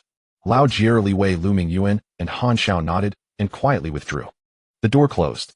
Only Cheng Yang and Lung Feng remained in the office. Sit. Cheng Yang walked behind the desk and sat down first. Lung Feng sat in the chair directly opposite, his back still straight. His hands rested flat on his knees, fingertips slightly curled inward, as if ready to clench into fists at any moment. The room was very quiet. Only the low hum of the ventilation system could be heard. Cheng Yang looked at Lung Feng for 3 seconds. Then he spoke, his voice calm, but each word like an ice bead hitting a metal plate. Lung Feng, I want you to immediately begin a comprehensive background check on all officials and officers at the level of Chief Governor and above, as well as their immediate family members across the home planet and all areas under our actual control. Lung Feng's gaze did not move, but his pupils contracted slightly. Focus of the investigation. Cheng Yang continued speaking at a measured pace, but each point was as clear as if carved with a knife. First, whether there have been any unusual large-scale fund flows or asset changes in the past 3 years. Focus on income from unknown sources, suddenly repaid debts, newly acquired real estate or investment. Second, whether any immediate family members have long-term residence, work, study, or close business dealings in the territories controlled by hostile neighboring lords, especially the Rex territory, the Mechuan Quosi territory, and the Count Carlos territory. Third, whether there have been any irregular communications with suspicious individuals or encrypted channels in the personal and family members' communication records. Pay attention to the use of anonymous nodes and disposable devices. Fourth, whether there have been any recent abnormal changes in behavior patterns or emotional fluctuations. For instance, suddenly becoming silent, anxious, or abnormally active and generous. He paused, his gaze fixed on Lung Feng's face like a nail. Fifth, Cheng Yang's voice turned colder as if seeping from beneath a layer of ice. Conduct the same investigation within the Chensey family, including all collateral branches, distant relatives of my own line, and the descendants of old family retainers still living in the territory. Same standards, leave no stone unturned. Lung Feng was silent for 2 seconds. Then he asked, his voice steady, My lord, to what extent should the investigation go? Do we need special measures? Within the bounds of the law, exhaust all conventional means. I want results, not the process.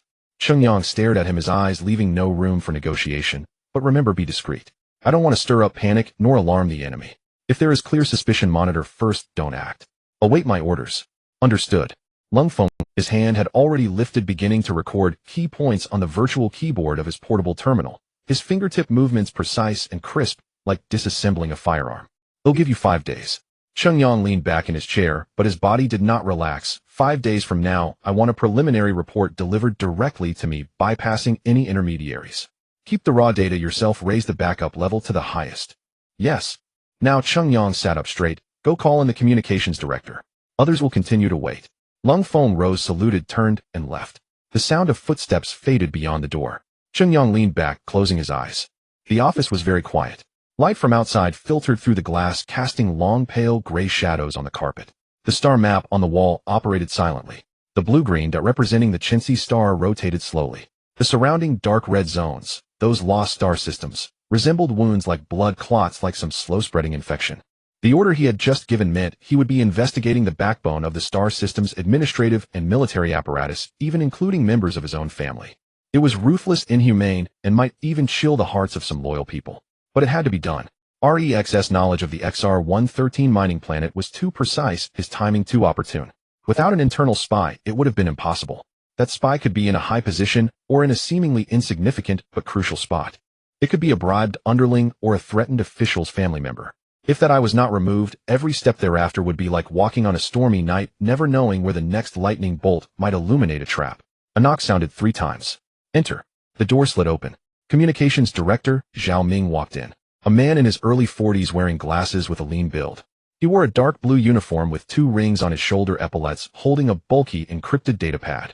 My lord, Zhao Ming's voice carried the flat tone characteristic of technical officers. Sit. Zhao Ming sat in the chair Lung Feng had just occupied, his back not fully resting. 2 things. Cheng Yang wasted no words. First, from now on, the entire star system enters a state of high communication lockdown.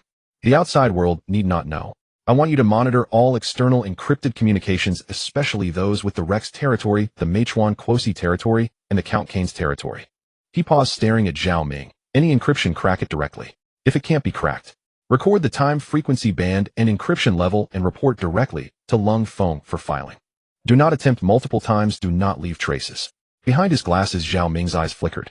He knew what this meant. It was almost wartime-level communication surveillance, and the targets were clearly the three most hostile neighboring lords. My lord, this requires additional computing resources, and resources I will allocate to you. Cheng Yang interrupted him. I want results. From today, for all external encrypted signals passing through the Chintzy star system relay nodes, I want to know where they came from, where they are going, and what they said. If you can't do all, then prioritize these three targets. Yes. Second thing. Cheng Yang leaned forward, elbows on the desk. Coordinate with Lung Feng on the internal investigation. I need you to provide the metadata of communication records of all personnel at chief governor level and above over the past 3 years, frequency, duration, contacts, and encryption methods used. Pay special attention to records of any contact with hostile lord territories. He looked at Zhao Ming. This task is your personal responsibility. No intermediaries. No backup to standard servers. Understood. Zhao Ming adjusted his glasses and nodded. Understood. I will set up an independent encrypted database, physically isolated. Good. Cheng Yang waved his hand. Go prepare. From now on, you and Lung Feng maintain a single line of contact. You don't need to attend the meeting, start work directly. Yes. Zhao Ming rose, saluted, and left. The door closed again. The office was left with only Cheng Yang again.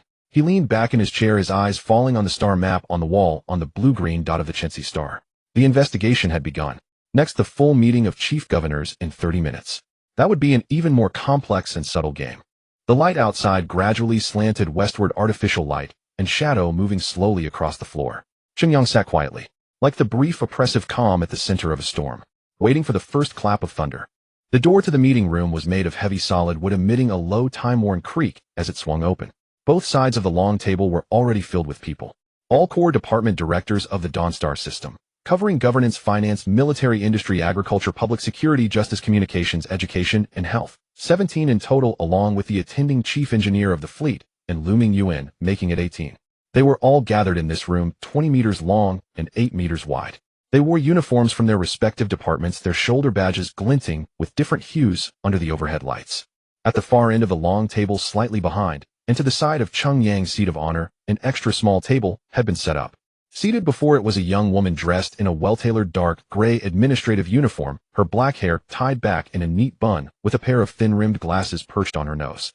Before her lay a sleek data pad, her fingertips hovering over the virtual keyboard, her posture as still and serene as a painting. Sulan, the new secretary of the Lord's office. Half a year ago, she had just graduated from the Federal Academy of Administration, turning down several lucrative offers from the inner ring star systems, insisting on returning to the Dawnstar system. Her background was spotless. Her parents were ordinary teachers in Dawnstar City who had died 5 years ago in an accident during a trip. The old lord, Cheng Yang's father, had personally approved the pension and her educational sponsorship. As she said when she reported for duty, it's time to repay the debt of gratitude. When Cheng Yang walked in, everyone rose simultaneously. They all stood, their gazes fixed on the young lord entering the room. Cheng Yang did not immediately head for his seat. He paused at the doorway for a moment, holding a paper document just delivered from the communications room. In this digital age, paper documents often signified formality, immutability, and a deliberately displayed gesture. The document seal was a dark crimson bearing the crest of the Rex family, a clenched fist with fragments of a shattered planet emerging from between its fingers. Sulan was the first to notice what the Lord held. Her gaze lingered on the seal for half a second, then dropped quickly as her fingers silently tapped a few words on the data pad. Official Rex document has arrived. The record automatically synced to Cheng Yang's private terminal. He walked to the head of the long table, casually placing the document on the surface without opening it. The dark crimson seal stood out starkly against the dark tabletop, like a drop of blood. He did not sit down immediately. Before the meeting begins, let's clarify one thing. Cheng Yang spoke, his voice not loud, but clear enough to cut through the tense air in the room. This meeting's security classification top secret. Any leak of the meeting's content, agenda, or conclusions without my authorization will be considered treason. He used a heavy word. Treason. Someone in the room involuntarily drew in a sharp breath, the sound faint but distinct in the silence. From now on, the meeting room will be under full-spectrum signal shielding. All personal communication devices and recording instruments, place them on the table. Cheng Yang looked toward the door. Lung Feng. The security chief stepped forward holding a silver-gray metal case. He walked to the long table starting with the first person opening the case and placing it before them. No one spoke, but subtle reactions did not escape. Cheng Yang's notice finance director Li Wei was the first to place his data pad inside his movements brisk. The newly appointed industry director Zhou Qiming, an old engineer with graying hair and thick-knuckled fingers, hesitated for a second, glanced at Cheng Yang, then placed his in, as well. Military director Han Xiao was third, governance director Old Gil was fourth. Shipyard chief engineer Lu Mingyuan sat next to Zhou Qiming. He held no director title but was specially permitted to attend, because over the past few days he had been studying the newly installed printing array aboard the Stardust, making him the one most familiar with that system at the moment. He placed in an old worn engineering recorder. One by one, the metal case grew fuller with each device. The last was the education director, an elderly woman with graying hair. Her fingers trembled slightly as she removed her old-fashioned glasses-shaped personal terminal. Lung Feng closed the case, locked it, and carried it back to the door. He stood there like a gray shadow. Cheng Yang leaned forward slightly, elbows on the table, hands clasped before him. His gaze swept over the dark crimson document on the table, then lifted to meet everyone's eyes. Now let's get down to business. He paused. The pause was brief, but long enough to draw everyone's attention to him, and to the Rex document at his side. First matter, Cheng Yang said, his voice as steady as if stating an objective fact. 3 days ago, during the battle repelling the Rex family's invasion, I achieved spiritual energy externalization and successfully bonded with a heroic warship. The room fell into instant silence. Then came the almost simultaneous suppressed gasps. Those 4 words in the Star Alliance represented power, represented potential, represented, if all went well, the true possibility of a faction's rise. A warship soulbound to its captain, capable of growing together, meant a mobile fortress, an upgradable weapons platform, a companion that would never betray. But Cheng Yang gave them no time to digest the information. What I bonded with is an engineering vessel. He continued, his tone utterly unruffled, as if discussing what he had for breakfast. The Stardust, that old industrial ship you all know. Now it is a heroic engineering vessel. This time the silence stretched longer. An engineering vessel. Not a frigate, not a scout ship. An engineer. Some faces showed confusion, some eyes flickered, some lips moved, but ultimately made no sound. Finance Director Li Wei's finger tapped unconsciously on the table once, then stopped abruptly. Military Director Han Xiao's back straightened further, but Cheng Yang could see the muscles in his jaw tighten slightly. Newly appointed Industry Director Zhou Qiming frowned deeply, as if rapidly calculating something. Cheng Yang could roughly guess what they were thinking. Disappointment. Confusion. Doubt. A Baron, the lord of a star system, bonding with his first heroic warship, and it was an engineering vessel. In most people's eyes this meant foregoing direct battlefield power in favor of logistics and manufacturing. On a perilous border, it seemed like a conservative, even cowardly choice. I know what you're thinking, Cheng Yang suddenly said, his gaze slowly scanning each face. An engineering vessel can't charge into battle, can't blow up an enemy flagship with a single shot. It doesn't sound impressive, doesn't sound like power. He paused, his fingers lightly tapping the dark crimson document on the table. Just 10 minutes before the meeting started, I received this. His voice turned cold. A formal reprimand from Viscount Rex. Harshly worded, accusing us of unprovoked attacks on his patrol fleet, destabilizing the border, demanding that we immediately return captured ships and personnel, and compensate for all losses. He picked up the document without opening it, holding it up for everyone to see, the crest on the seal. If we had bonded with a frigate, even the lowest white-quality REXS fleet might already be gathering at our doorstep. Instead of sending a piece of paper, Cheng Yang said, his voice not loud, but each word like an ice spike driving into the silent air. Why? Because he would feel threatened, feel the need to crush us before we could grow. He tossed the document back onto the table with a dull thud. But an engineering vessel is different. Cheng Yang leaned forward, his gaze sharp. In REXS eyes and the eyes of all neighboring lords, what does a heroic engineering vessel mean? It means I want to cling to survival, to farm, to slowly patch up this mess. It means I am non-aggressive, no threat, just wanting to mine my own little patch of land. A faint icy curve tugged at the corner of his mouth. So I will show weakness to the enemy. The room was only the low hum of the ventilation system. I will publicly apologize for the misunderstanding. I will promise an investigation, though the results will never come. I will return the wreck of that broken ship, after stripping it down to the shell. I will even publicly apologize and say I'll pay compensation. Cheng Yang's voice was calm, but beneath the calm flowed something chilling. I want them to think that Baron Cheng Yang is terrified, only wanting to smooth things over, only wanting to curl up and survive. He looked at everyone. And the time they give us, 3 months, 6 months, even a year, is the only chance we have. Second matter. He gave no one a chance to interrupt, moving directly to the next topic. Bonding with the heroic engineering vessel granted me some technical support, including a set of nanoscale composite 3D printing array green quality. He looked at Industry Director Zhou Qiming and the attending Lu Mingyuan. Director Zhou, Engineer Lu, please explain. Zhou Qiming looked at Lu Mingyuan and nodded. Lu Mingyuan stood up. This man in oil-stained work clothes with rough hands seemed somewhat out of place in this setting, but his voice was steady, carrying the pragmatism unique to engineers. My lord, nanoscale composite 3D printing is the cutting-edge additive manufacturing technology in the alliance. It can precisely fuse and form different materials, metals, ceramics, polymers, at the microscopic level, creating complex components that traditional methods cannot process.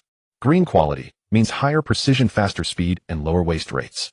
He paused, glanced at Cheng Yang, and after receiving a nod of permission continued, simply put, with this system, we can use standard material powders to directly print most ship parts and core industrial equipment components. As long as we have the blueprints and the materials, we can build. And the precision is at least 2 orders of magnitude higher than our current old machine tools, with speeds up to 5 to 10 times faster. A low murmur rose in the room. This time it was no longer shock, but a buzz mingling disbelief and quiet. Cheng Yang said. The noise ceased instantly. This system is already installed on the Stardust. Cheng Yang's gaze swept the room. As we speak, it is printing the railguns and shield generators we dismantled from the captured Rex family ships. Full-size complete versions and optimized by the Ember system. Performance improved by over 15% compared to the originals. He paused, letting the weight of his words sink in. This means from today onward, the industrial system of the Dawnstar system has a chance to restart. Cheng Yang's voice rose slightly, no longer flat, carrying a calm, undeniable force. We no longer need to rely entirely on external parts procurement. No longer need to watch old equipment shut down completely because of a single damaged bearing. No longer need to see defense platforms rust because we can't afford new turrets. He turned to Finance Minister Li Wei. Minister Li, you said earlier that the overall recovery of the industrial zone would take at least a year with a budget shortfall of 2 million CR. Li Wei paused, then nodded. Yes, Your Excellency. And that's the most optimistic estimate. That is no longer necessary. Cheng Yang interrupted him. We have our own manufacturing core. What we need to do is provide raw materials, restore the basic production lines, and train workers to operate the new equipment. The budget can be cut by 60%, and the timeline can be shortened to 4 months. Li Wei's eyes widened. He opened his mouth as if to say something, but ultimately only nodded firmly, his fingers clenching into fists beneath the table. So the third matter. Cheng Yang leaned back, his gaze piercing. From today onward, all departments must cooperate closely. The industrial revival plan is to be given the highest priority. He looked at Zhou Qiming and Lu Mingyuan. Industrial Ministry, within 3 days, I want a detailed, phased initial plan for industrial restoration. From the most basic smelting furnaces and refining lines to mining equipment and transportation systems. List all key equipment that needs repair or replacement. Later, I will have someone liaise with you to mark which items we can manufacture ourselves and which we must purchase externally. Provide a preliminary restoration plan with the requirement that it must prioritize rapid industrial recovery. Submit the plan directly to me. Yes. Zhou Qiming's voice was steady while Lu Mingyuan nodded emphatically. Finance Ministry, cooperate and redo the budget. Every penny must be spent where it counts. Minimize external procurement and prioritize raw material and energy supply. Additionally, allocate a special fund to encourage entrepreneurship and support enterprises in resuming production and operations. Inform all business owners that equipment will be provided.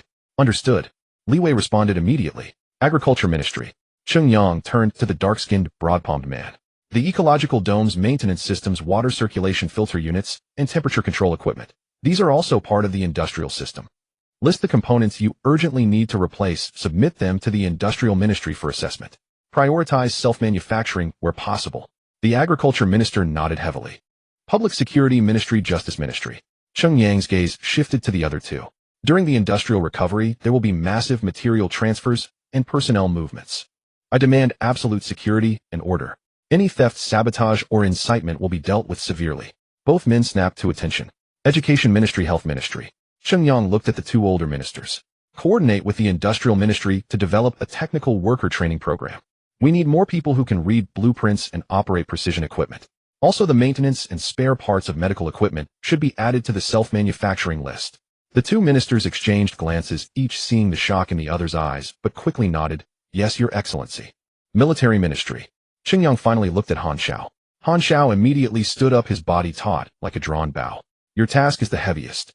Cheng Yang fixed his gaze on him. First, reevaluate all repair and upgrade plans for the escort fleet's vessels. But the patrol and alert duties cannot be compromised. You assess the repair plan yourself. Second, develop an equipment upgrade plan based on our new manufacturing capabilities. Not just repairs, but modifications and enhancements. Third, prioritize the maintenance of border planets' sentry cannons and deep space radar equipment. Laikisi will not give up easily, nor will Meichuan Kuzi and Kainsi. Before we regain our strength, we cannot afford to give them any opening. Understood. Han Xiao's voice. Finally, Cheng Yang's gaze swept across the room, once more his voice dropping. Secrecy. He emphasized this word for the second time. Everything discussed in today's meeting, the industrial recovery plan, and especially the manufacturing capability of the Stardust, these are the highest level secrets of the Chensi galaxy. Cheng Yang spoke each word deliberately.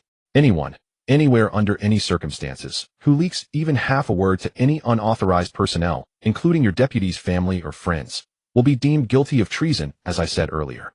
His gaze swept across every face like icy probes. Lung Feng's security ministry will oversee enforcement. Zhao Ming's communications ministry will monitor all information channels.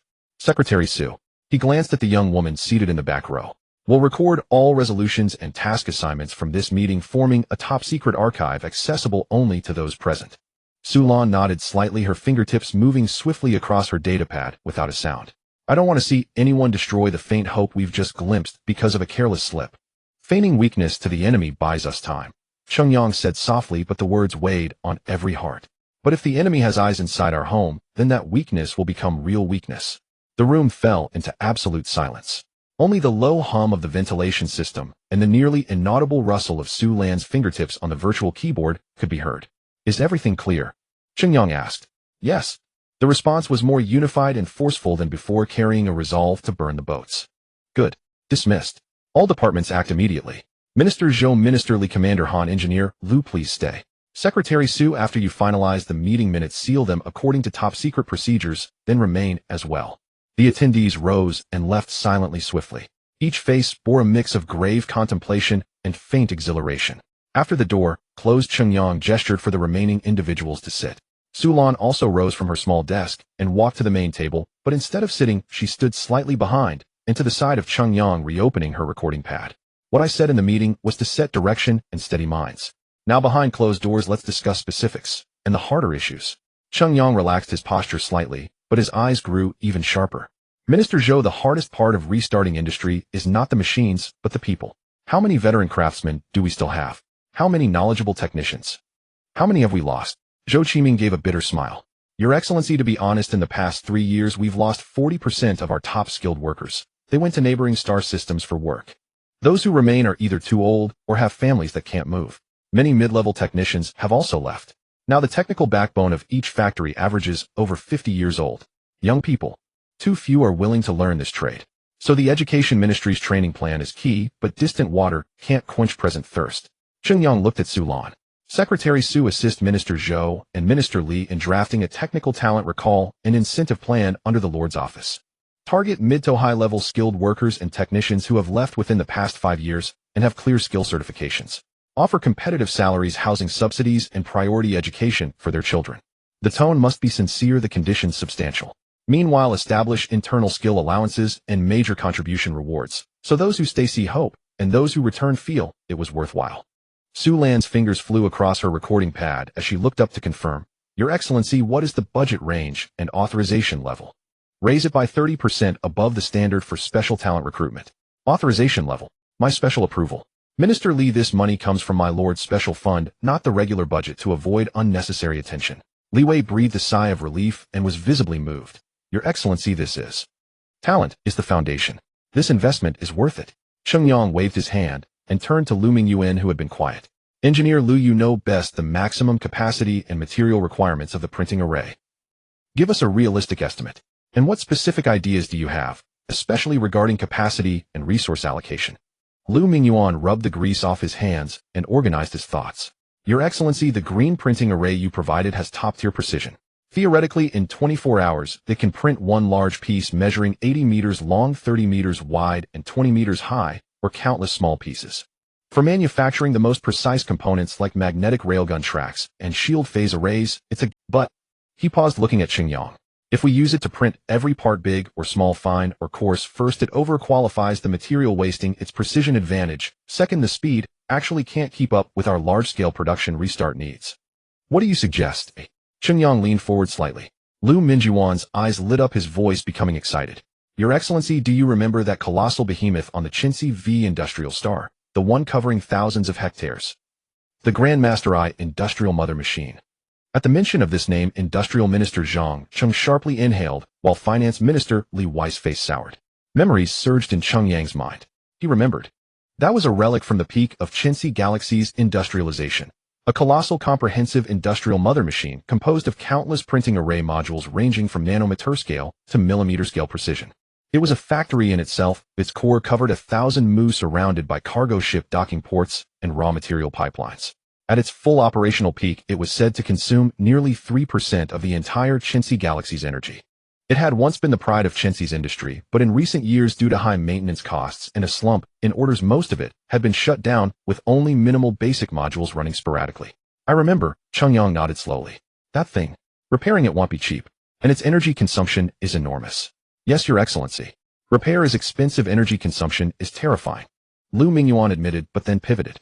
However, once partially restored, it can produce, at a speed we can hardly imagine, the structural components, casings, frames, pipes, standard gears.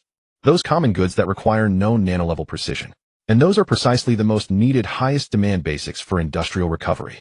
We can use the Stardust green array to focus on the most cutting-edge core, heart, and brain components. Then use the restored Grandmaster to rapidly produce the skeleton and muscles that support the industrial system. Combining the two will form a complete industrial capacity in the shortest time. Cheng Yang fell silent.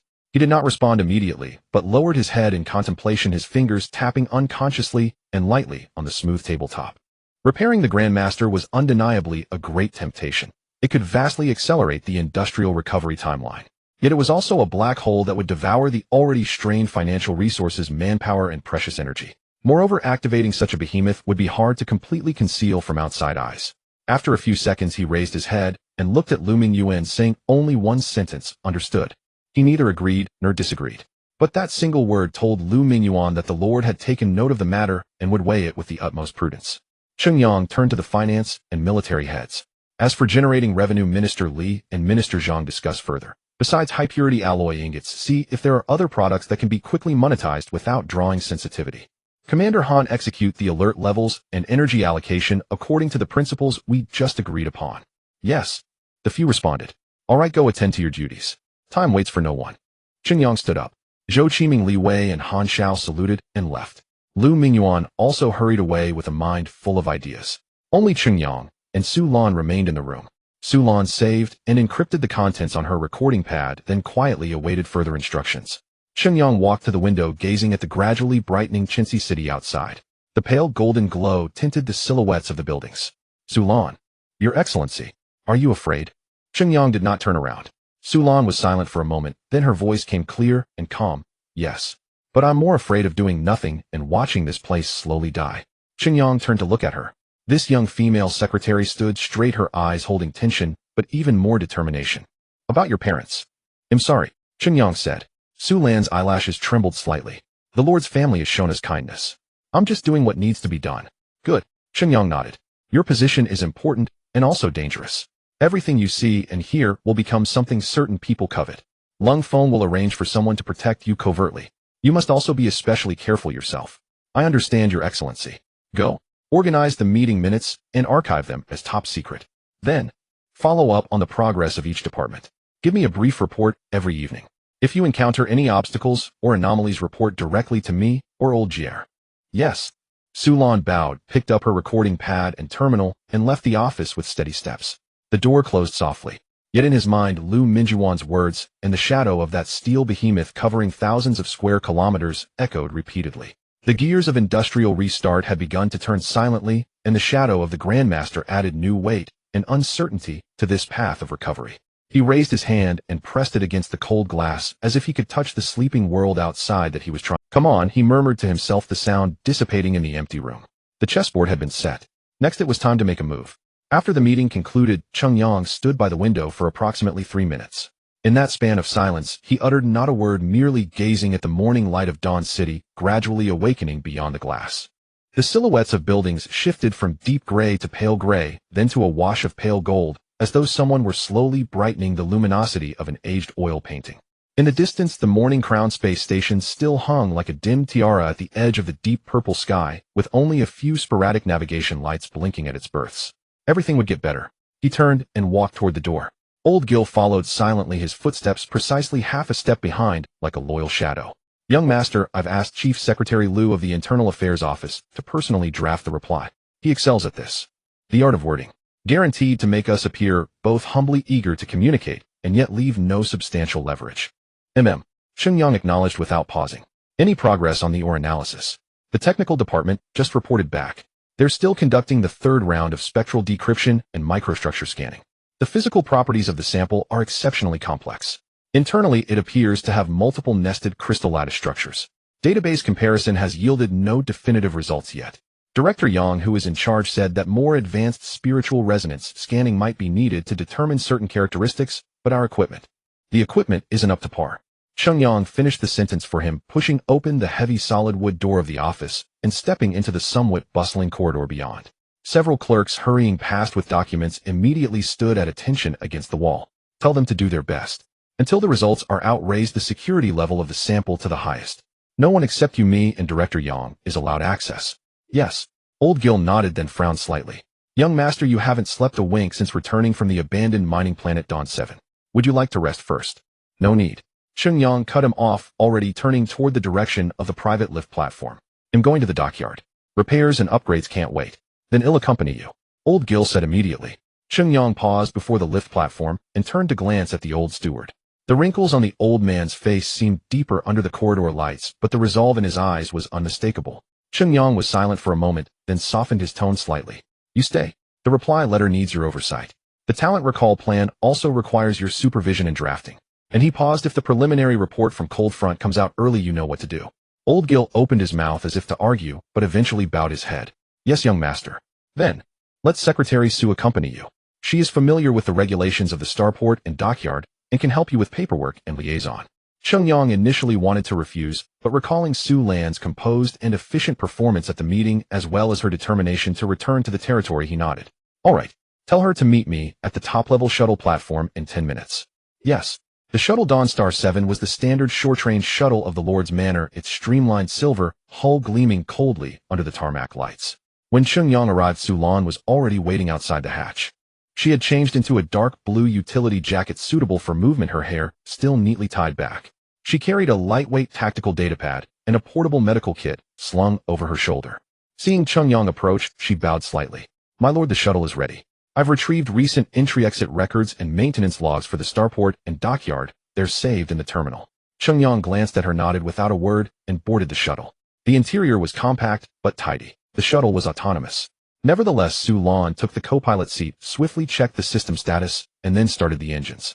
The anti-gravity unit hummed low, and the shuttle rose smoothly, gliding over the Lord's Manor toward the Stardust moored in a higher orbit. Through the porthole, the city below gradually fell away, the buildings shrinking into a miniature model.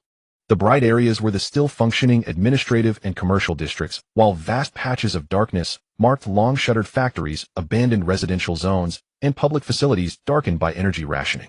The contrast between prosperity and decay was cold and stark. Su Lan's gaze lingered on the window, her lips pressed together. First time seeing it from this angle. Cheng Yang's voice suddenly came from behind her. Su Lan withdrew her gaze. Yes, my lord. I've always been on the ground. From up here. It's clearer. Clearer about what? Clearer about how much we've lost and how much remains. Her voice was calm, but her fingers tightened slightly on the edge of the datapad. Cheng Yang said nothing more. The shuttle quickly approached the Stardust. That gray-black industrial vessel hung quietly at its dedicated berth, surrounded by emptiness, looking bulky, plain, and even somewhat outdated.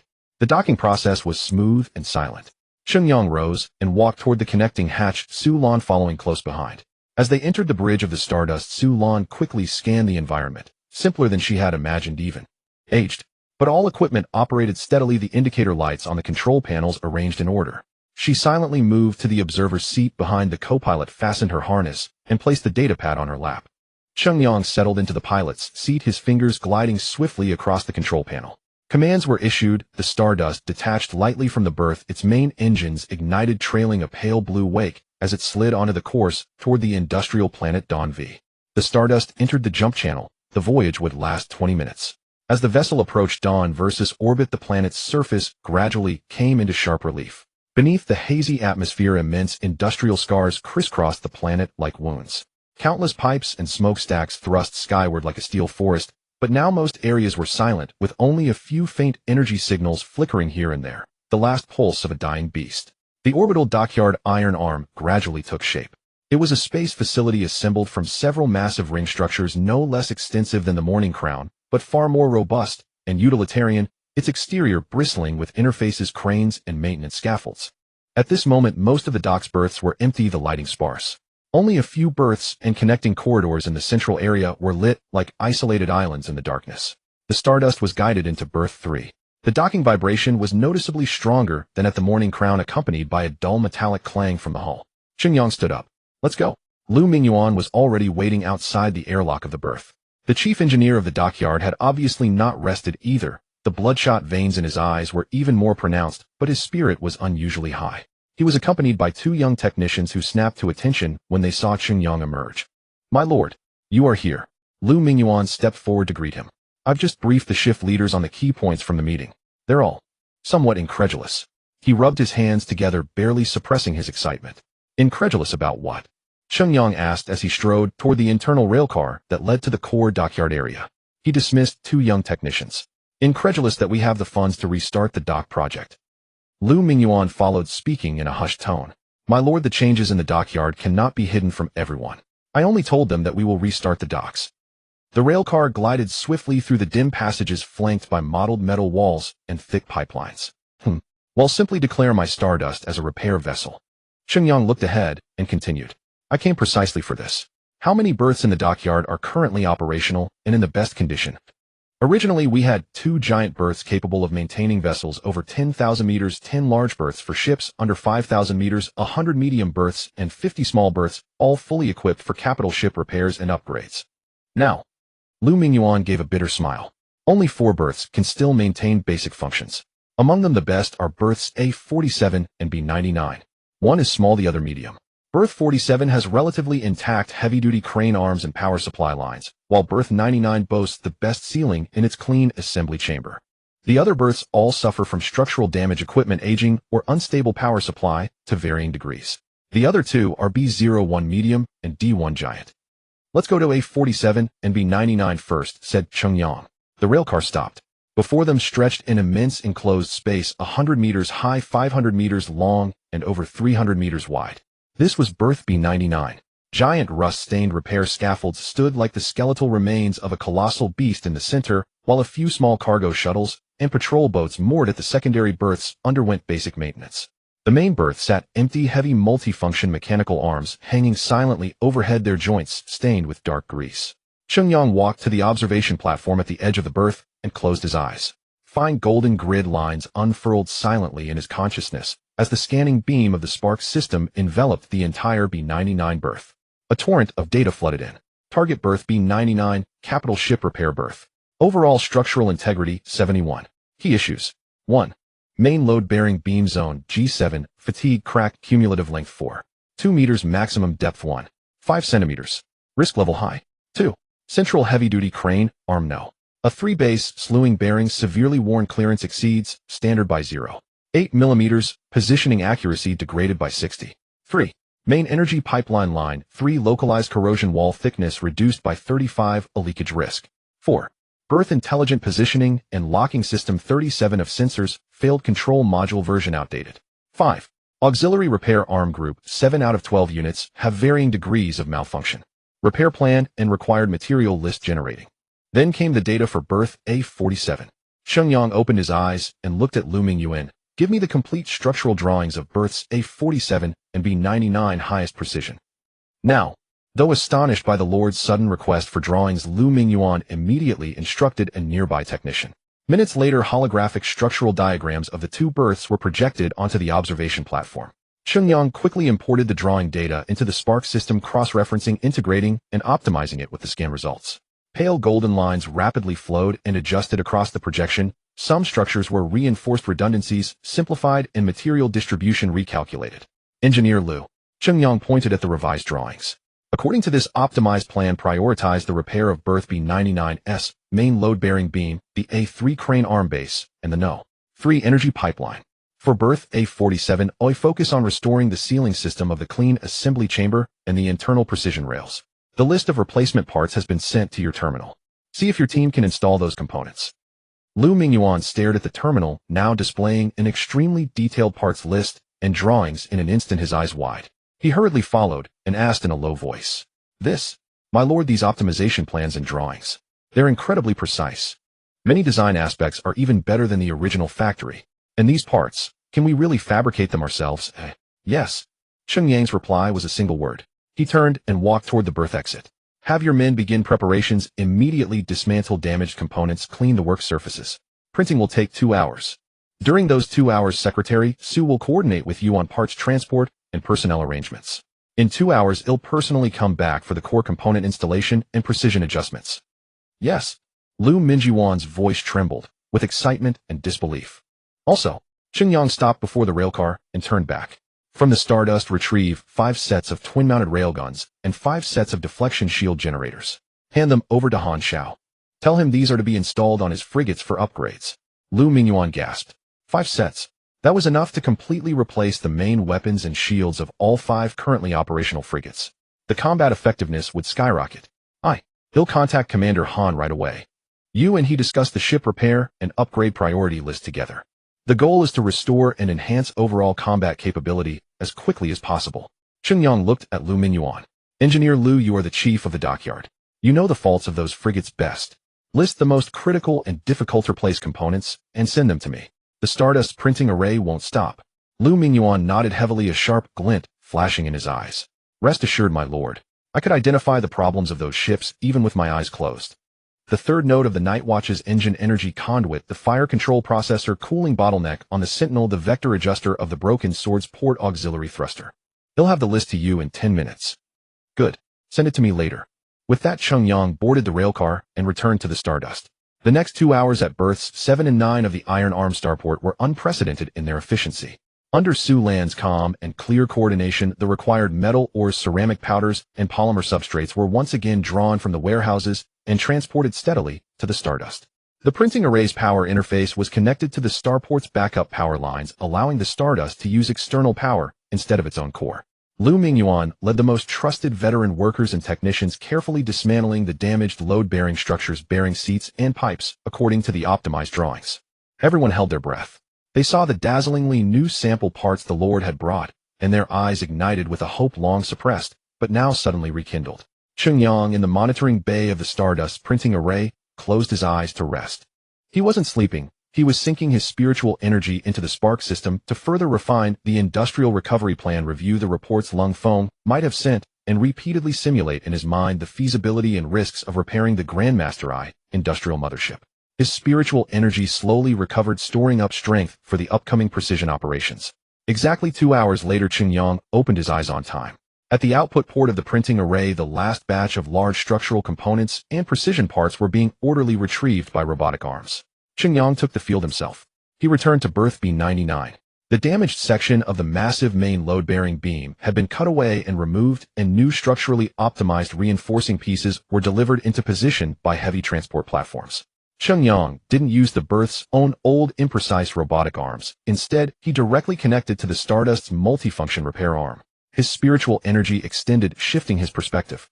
The thick multi-jointed mechanical arm, like an extension of his own limbs, smoothly lifted the multi-ton reinforcing piece and moved it into place with 10-micron precision. A laser positioning system marked the exact spots. Cheng Yang controlled the arm to begin atomic diffusion welding.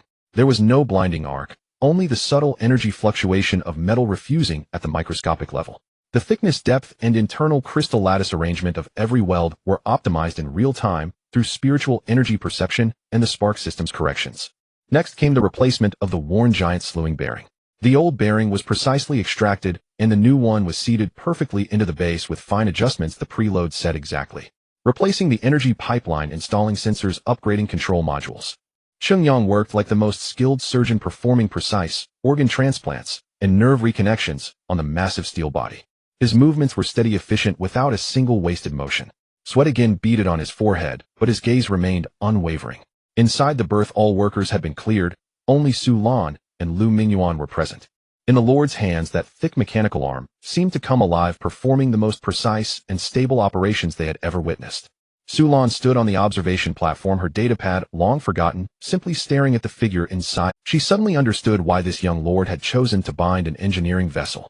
An hour later, the core repairs of berth B-99 were complete. Cheng Yang didn't pause. He moved to berth A-47. The sealing system upgrade of the clean chamber and the leveling and calibration of the precision rails demanded even higher accuracy. Again, he personally operated the robotic arm, aided by spiritual energy, achieving millimeter level and even micron level adjustments. When the last set of sensor data returned showing that all key indicators of both berths met or exceeded design standards, exactly 3 hours had passed. Cheng Yang disconnected the spiritual energy link and rose from the console. A wave of intense fatigue washed over him. His spiritual energy was heavily depleted, yet his spirit felt strangely exhilarated. He walked out of the control room to the edge of the berth. Below, Lu Mingyuan was leading the team in the final system integration tests. The new robotic arms performed a variety of complex movements smoothly, energy readings were stable, and the positioning system responded swiftly. The veteran workers touched the new components, muttering to themselves, "Incredible. Truly incredible." Engineer Lu. Cheng Yang's voice came through the communicator. Lu Mingyuan immediately looked up, his face flushed with excitement. "My lord, preliminary tests passed. Precision and stability have improved by at least 50% compared to before the repair. Especially the rotary positioning of the main arm. It's like new. No better than new." The list. Cheng Yang's words were concise. Lu Mingyuan immediately understood and called up the list he had prepared on his terminal. "My lord, this is the initial list of urgently needed core components for ship repairs and upgrades compiled from Commander Han's feedback and my own observations.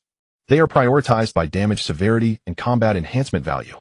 The Night Watch's main engine energy conduit array, the Sentinel's fire control core processing module, the Broken Sword's full set of propeller vector nozzle adjustment mechanisms, the Old Blade's secondary shield generator coupling unit, and 37 types of common precision parts for all ships. In the past, either we couldn't afford them or the order lead times were despairingly long." Cheng Yang quickly scanned the list and nodded. "Send me the material requirements as well. The printing array will prioritize production according to this order. Now that the dockyard has usable berths and robotic arms, you can begin routine repairs and assembly. If you encounter tasks requiring precision beyond your current equipment, mark them and I'll handle them." "Yes." Lu Mingyuan's voice brimmed with vigor. "Also," Cheng Yang added, "the printing consumed quite a bit of reserve materials. I need to replenish the Stardust's fusion fuel." "How are the heavy hydrogen reserves?" "The No. 2 heavy hydrogen refinery on the industrial planet is still running at low load. Reserves should be sufficient. I'll arrange a guide." "No need, I know the location." Cheng Yang turned and walked toward the railcar. "Secretary Su, come with me." "Engineer Lu, I leave this to you. Keep communications open." "Understood." On the way back to the Stardust, Cheng Yang said casually to Su Lan, "Contact the current core management team leader of the Grandmaster I Industrial Mothership. Notify them that I want to see them in the mothership's main control room in 1 hour. You'll come with me." Su Lan's heart skipped a beat. The Grandmaster I, that legendary steel behemoth that devoured resources and energy. So the Lord was indeed considering Engineer Lu's suggestion. She quickly composed herself and nodded. "Yes, my lord. I will immediately look up the current management responsible and send the notice." Cheng Yang boarded the Stardust, Su Lan following close behind. The ship lightly detached from the berth and headed toward the even larger, more silent steel mountain range on the industrial planet's surface. Fuel replenishment went smoothly. The low-load refinery still maintained basic order. As the Stardust lifted off again and headed toward the colossal structure that occupied thousands of hectares in his memory, Cheng Yang gazed out the porthole at the increasingly close industrial marvel, like a sleeping ancient god, his eyes deep and thoughtful. The first step of industrial restoration had been taken. Now it was time to see if it was possible to awaken this sleeping steel beast to add a sufficiently heavy weight to this desperate struggle for survival. The Xingqian descended, its hull trembling slightly as it pierced the thin atmosphere of the industrial Star V. The view beyond the porthole gradually cleared. It was no longer the scar seen from above, but a suffocating mountain of steel. Tens of thousands of pipelines, conveyor belts, towering reaction towers, and enormous sealed chambers intertwined like the bones and organs of a giant sprawling to the horizon. Most areas were shrouded in silent shadow, with only a few dim lights flickering like the faint pulse of a life support system. At the heart of it all stood a steel marvel covering thousands of hectares, a structure of dizzying complexity. The Zhujiang'ai Industrial Matrix. It resembled not a building, but a metallic titan crouching upon the earth. Its silver-gray shell bore the mottled marks of time, yet its fundamental silhouette remained clear. The main body was a rectangular structure 100 meters high and several kilometers long. Its core, the gestation chamber, Surrounding the main chamber were densely packed honeycomb-like secondary manufacturing modules, raw material pretreatment towers, finished product output channels, and spiderwebbing cantilever interfaces for large cargo airships to dock directly. Now this titan lay silent. Only a few small auxiliary modules at the edge still hummed with a mosquito-like drone accentuating the dead stillness of the main body. They Xingqian followed the guidance signal and landed on a relatively open platform beside the main structure. At the edge of the platform stood a woman in dark blue work clothes, goggles pushed up her hair meticulously. She stood straight, hands behind her back, her gaze fixed intently on the Xingqian's landing process, a slight frown on her face, as if critiquing every parameter. Cheng Yang walked down the gangway with Su Lan half a step behind. The woman stepped forward, lightly tapped her right fist against her left chest. The motion was precise and clean, and spoke with a calm, clear voice. Han Susu, maintenance supervisor of the Zhujiangai Industrial Matrix Precision Manufacturing Department. An honor to meet you, Lord. Cheng Yang nodded, his eyes sweeping over her. Han Susu appeared to be in her early 30s with delicate features, but piercing eyes, her lips pressed into a thin line that betrayed the rigor, even stubbornness, of a technician. Her work clothes, though faded from washing, were exceptionally clean and tidy, with not even a spot of grease on the cuffs. Supervisor Han, Cheng Yang began, let's talk while we walk. Take me to the main control room and brief me on the current status of the Matrix. Yes, sir. Han Susu turned to lead the way, her pace unhurried, but each step covering almost the same distance. As she walked, she spoke without unnecessary pleasantries. My lord, before your arrival, I compiled a summary of the Matrix's current status. Brief report: out of 120 primary functional modules across the entire system, 341 remain in basic low-power, standby mode, concentrated in material transport, environmental maintenance, and the core control system. The remaining modules are either dormant or malfunctioning due to lack of maintenance, part aging, or insufficient energy supply. The last full system self-check was 11 months ago with an integrity assessment of 31.7. The last partial production run was 4 months ago, printing a batch of replacement valves for the Dawn City water system. It took 3 days with a pass rate of 92.3. She spoke quickly, data precise to 1 decimal place. The maintenance team currently comprises 27 full-time personnel and 42 part-time or rotating staff. Our primary duties are preventing complete rust out and conducting basic inspections. Our spare parts inventory, Han Susu paused, ran out 3 years ago. To keep things running now, we rob Peter to pay Paul and utilize my personal code modifications and system overclock scheduling. When she said overclock scheduling, her tone was flat, but Cheng Yang caught a faint hint of a technician's pride. As she spoke, she pushed open a heavy airtight door, revealing an upward slanting suspended corridor that led directly to the Matrix's main control room. Transparent observation windows lined both sides, offering a clear view of the interior.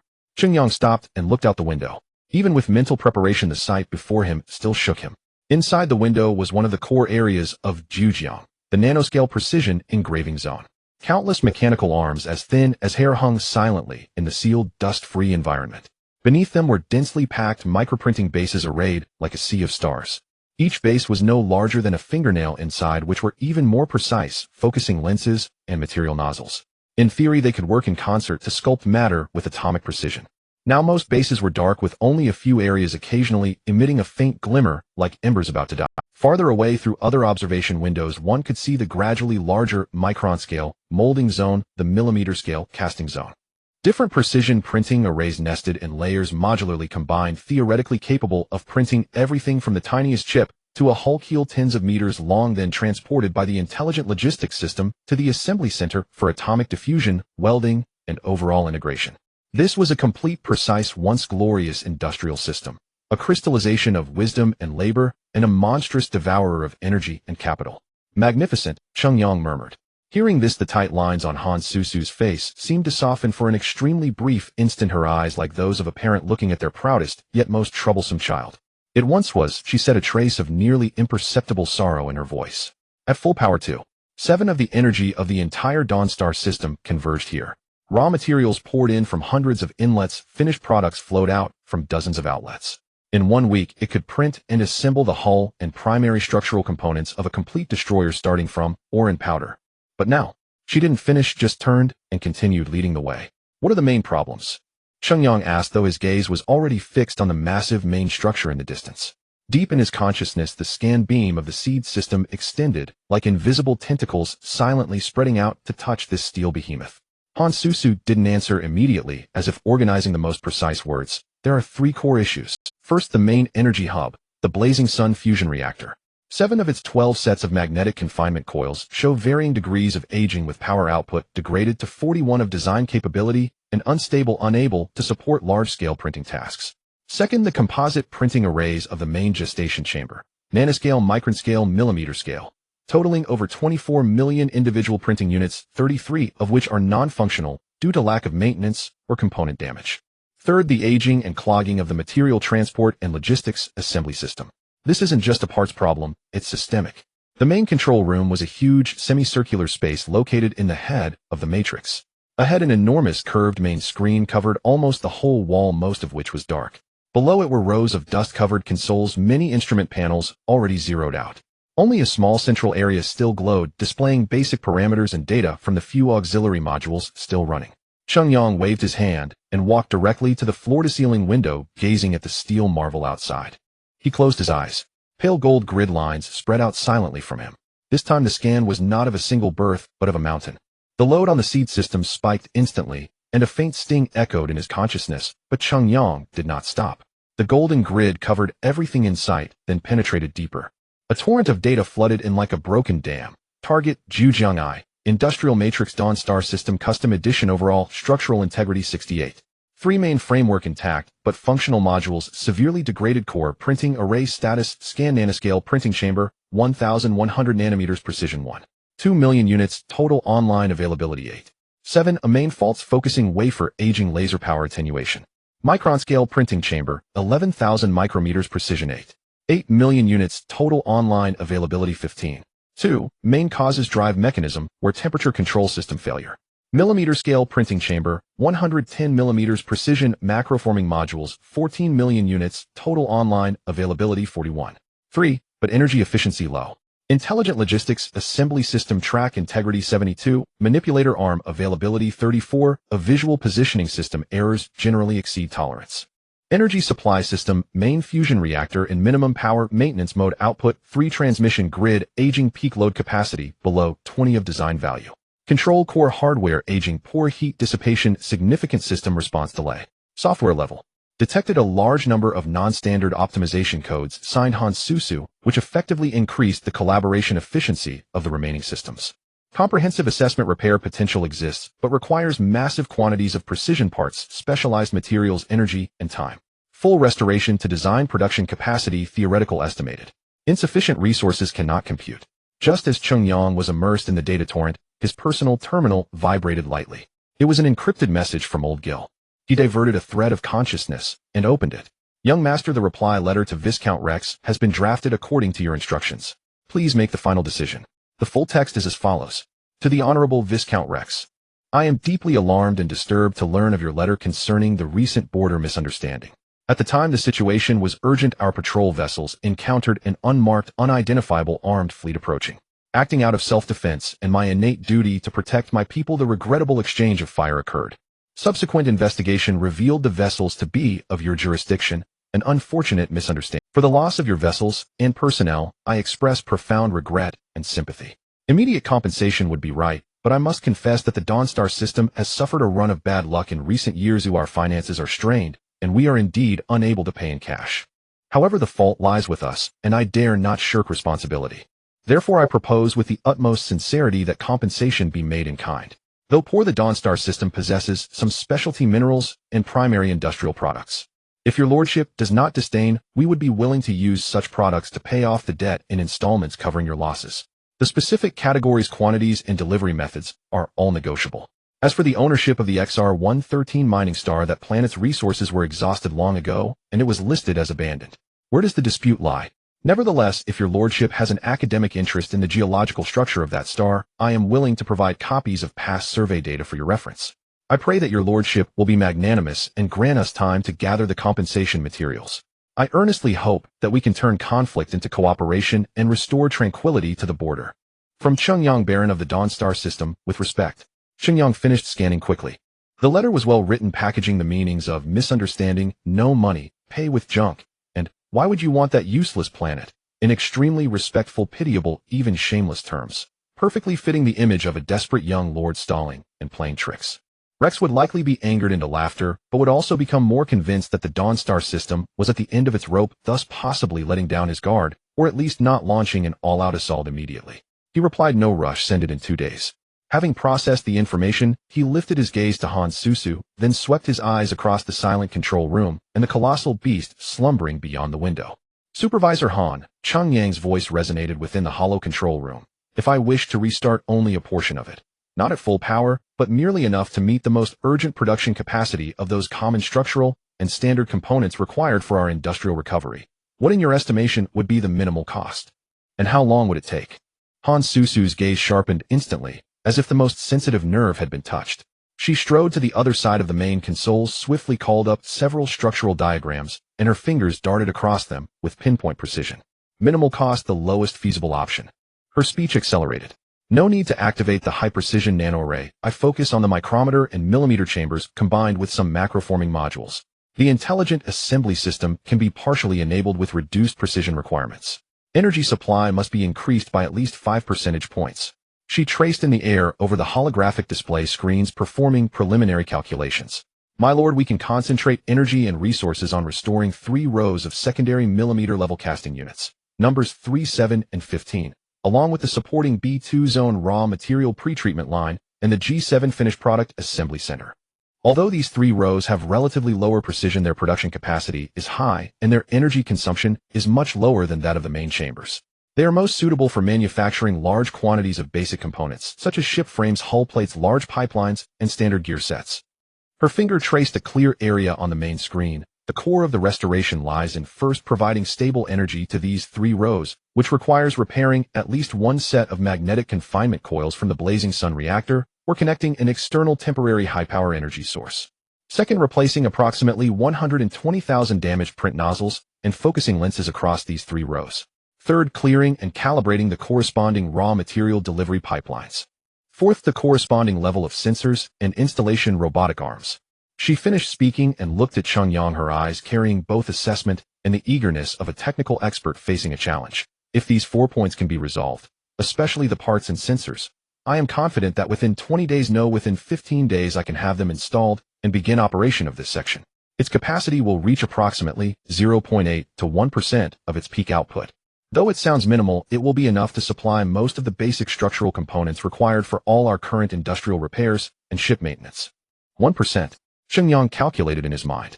If this 1% capacity could be realized, it would mean that the industry of the Dawn Galaxy would no longer be a river without a source. Self-sufficiency in basic structural components would fully liberate the precious green printing array of the Stardust and allow it to concentrate on manufacturing the most cutting-edge and critical precision parts. But the time was still too long. "I will handle the parts, energy, and installation repairs," Cheng Yang said, without hesitation, making the decision. "As for clearing the pipelines, find out how many personnel you need from Secretary Su. The Lord's office will give you the highest priority." A brilliant light burst forth in Han Susu's eyes, but was immediately overtaken by doubt. "My lord, you will handle it. Those print nozzles and lenses, though only for millimeter-level units, still demand high precision, and the quantity is enormous. The model's complex." "I said I will handle it." Cheng Yang cut her off, his tone leaving no room for argument. He walked to the huge observation window of the control room and gazed down at the silent, massive mechanism below. "Supervisor Han, you only need to tell me if I can replace all those damaged parts with new ones within 2 days and have them installed in place. How long will you need to get these 3 units running?" 2 days. Han Susu exclaimed involuntarily, then forced herself to calm down and performed a rapid mental calculation. If the parts can truly arrive within 2 days and the energy and pipelines proceed simultaneously, 3 days. No, 2 more days. I can have them running and perform preliminary tests. Good. Cheng Yang turned and looked at Su Lan. "Secretary Su, you stay here, assist Supervisor Han, and coordinate all resources. Supervisor Han, list the energy engineers, pipe fitters, and all relevant technical personnel you need. Start assembling them now. During the repair period, this area is designated as a classified zone. Full personnel control restricted, viewing communication lockdown." "Understood." Su Lan replied immediately. Han Susu nodded heavily, her fingers already flying over the console, pulling up personnel lists and material inventories. Cheng Yang, meanwhile, strode directly toward the control room exit. "I'm going to fetch the parts." Cheng Yang returned to the Stardust. Through the earlier scans, he already knew the specific components required for this repair. A total of 3,451 types, 64,360 parts. Each part was small, but they demanded extremely high precision. This was no challenge at all for the current Stardust. The 4,000 square meter printing area at its base could simultaneously print over 1,000 small components. In just 1 hour, Cheng Yang printed the tens of thousands of components needed for the first installation phase. He piloted the Stardust to the rooftop above the chamber, housing the 3 rows of sub-millimeter casting units. This was already outside the mother machine, and beneath his feet was thick reinforced alloy armor plating. Cheng Yang activated the anti-gravity stabilization mode, and finally hovered silently about 20 meters above the rooftop. The main hatch on the ship's belly opened, and a stout multifunction maintenance robotic arm slowly extended outward. At the same time, a gravity field was activated to prevent dust from flying everywhere. The maintenance robotic arm beneath the Stardust's belly shot out abruptly, and the ultra-high-energy laser cutter at its tip blazed with blinding white light. The beam, like a divine engraving tool, cut precisely along the route Cheng Yang had marked into the thick composite armor. There was no explosion, only the hiss of metal instantly vaporized, and a dazzling molten glow. The armor plate parted like butter, its edges taking on a vitreous luster. The cut section was gently lifted and moved aside by the robotic arm, revealing the dark entrance of a maintenance passage lined with pipes and supports. The intricate internal structure of the mother machine lay exposed, as if the skull of a colossal beast had. Below were the 3 rows of enormous millimeter-level casting units like steel beehives, with countless print nozzles pointing silently upward like the mouths of fledglings awaiting feeding. The Stardust began to descend slowly until its belly was almost flush with the cut opening. The thick maintenance robotic arm, like a flexible metal tentacle, carried the freshly printed precision parts, still warm, and delved deep into the mother machine's vast body along the passage. For the next 48 hours, what unfolded for the Grandmaster mother machine was an unprecedented, both brutal and precise, cardiac pacing surgery. The Stardust was like a metal bee suspended above the wound of a giant beast, its maintenance robotic arm acting as the mouthpart and needle reaching into the body. Guided by Cheng Yang's spiritual energy, the robotic arm threaded through the complex internal structure to reach each failed module node. It replaced aged and brittle focusing wafers. It adjusted misaligned laser calibrators. It implanted brand new temperature sensors and fluid circuits. It repaired seized transmission lead screws. It welded and reinforced cracked support structures. Cheng Yang, with his spiritual energy directly linked to the robotic arm and aided by the ignition system, performed one operation after another that demanded near-perfect precision. To reduce his consumption of spiritual energy, he had Han Susu guide operations that didn't require such extreme precision, and he used brainwave direct control instead, seizing the opportunity to relax and replenish his spiritual energy. Even so, Cheng Yang barely slept. He pushed his spiritual energy to the brink of exhaustion. Whenever that happened, he would lean back in the pilot's seat for a brief meditation to recover. When his physical strength gave out, he would inject a mild stimulant from the medical kit Su Lan had insisted on bringing.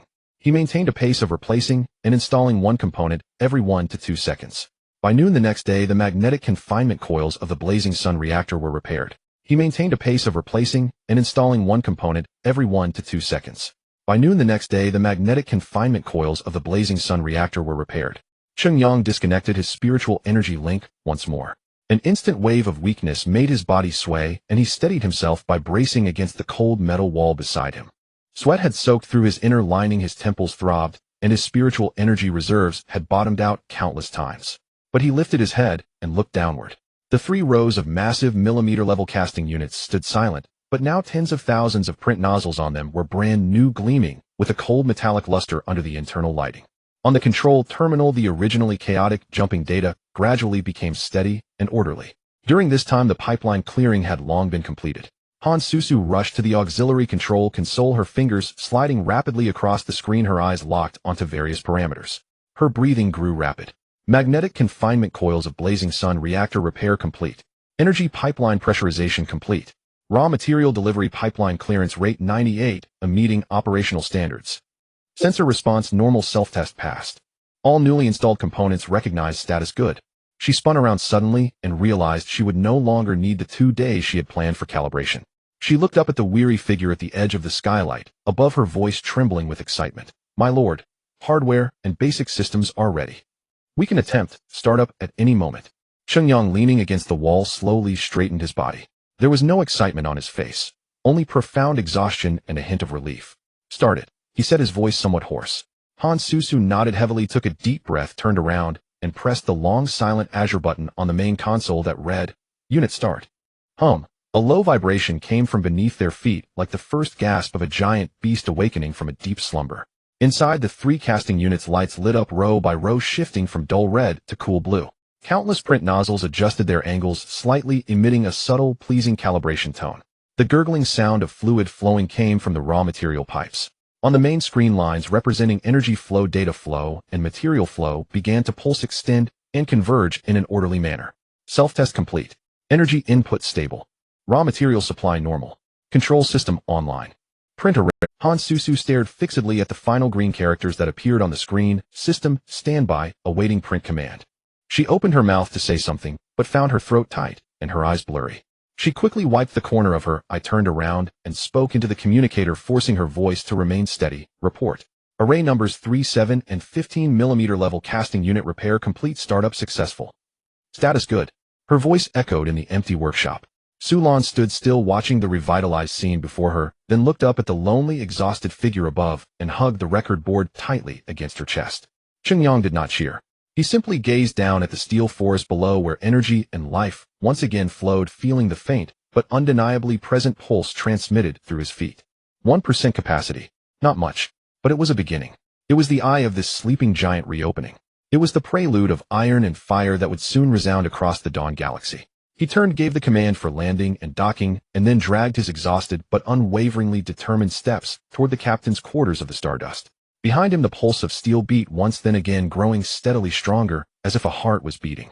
Cheng Yang staggered out of the bridge, supporting himself against the frigid bulkhead of the Stardust. Each step felt like treading on cotton, with faint golden specks dancing at the edge of his vision. During the final phase of restoring the psychic energy control of the Artificer Mother Machine, he had squeezed out every last drop of his remaining psychic energy, along with his willpower. Now the backlash had come. The depletion of psychic energy brought not only mental exhaustion, but also every cell in his body screaming for rest. He nearly collapsed into the captain's quarters, the chills seeping through his thin uniform. He had only managed to instruct the intelligent light brain on the autopilot landing command before leaving the bridge. Everything else was beyond his knowledge. Darkness, like the gentlest tide, instantly drowned all his consciousness.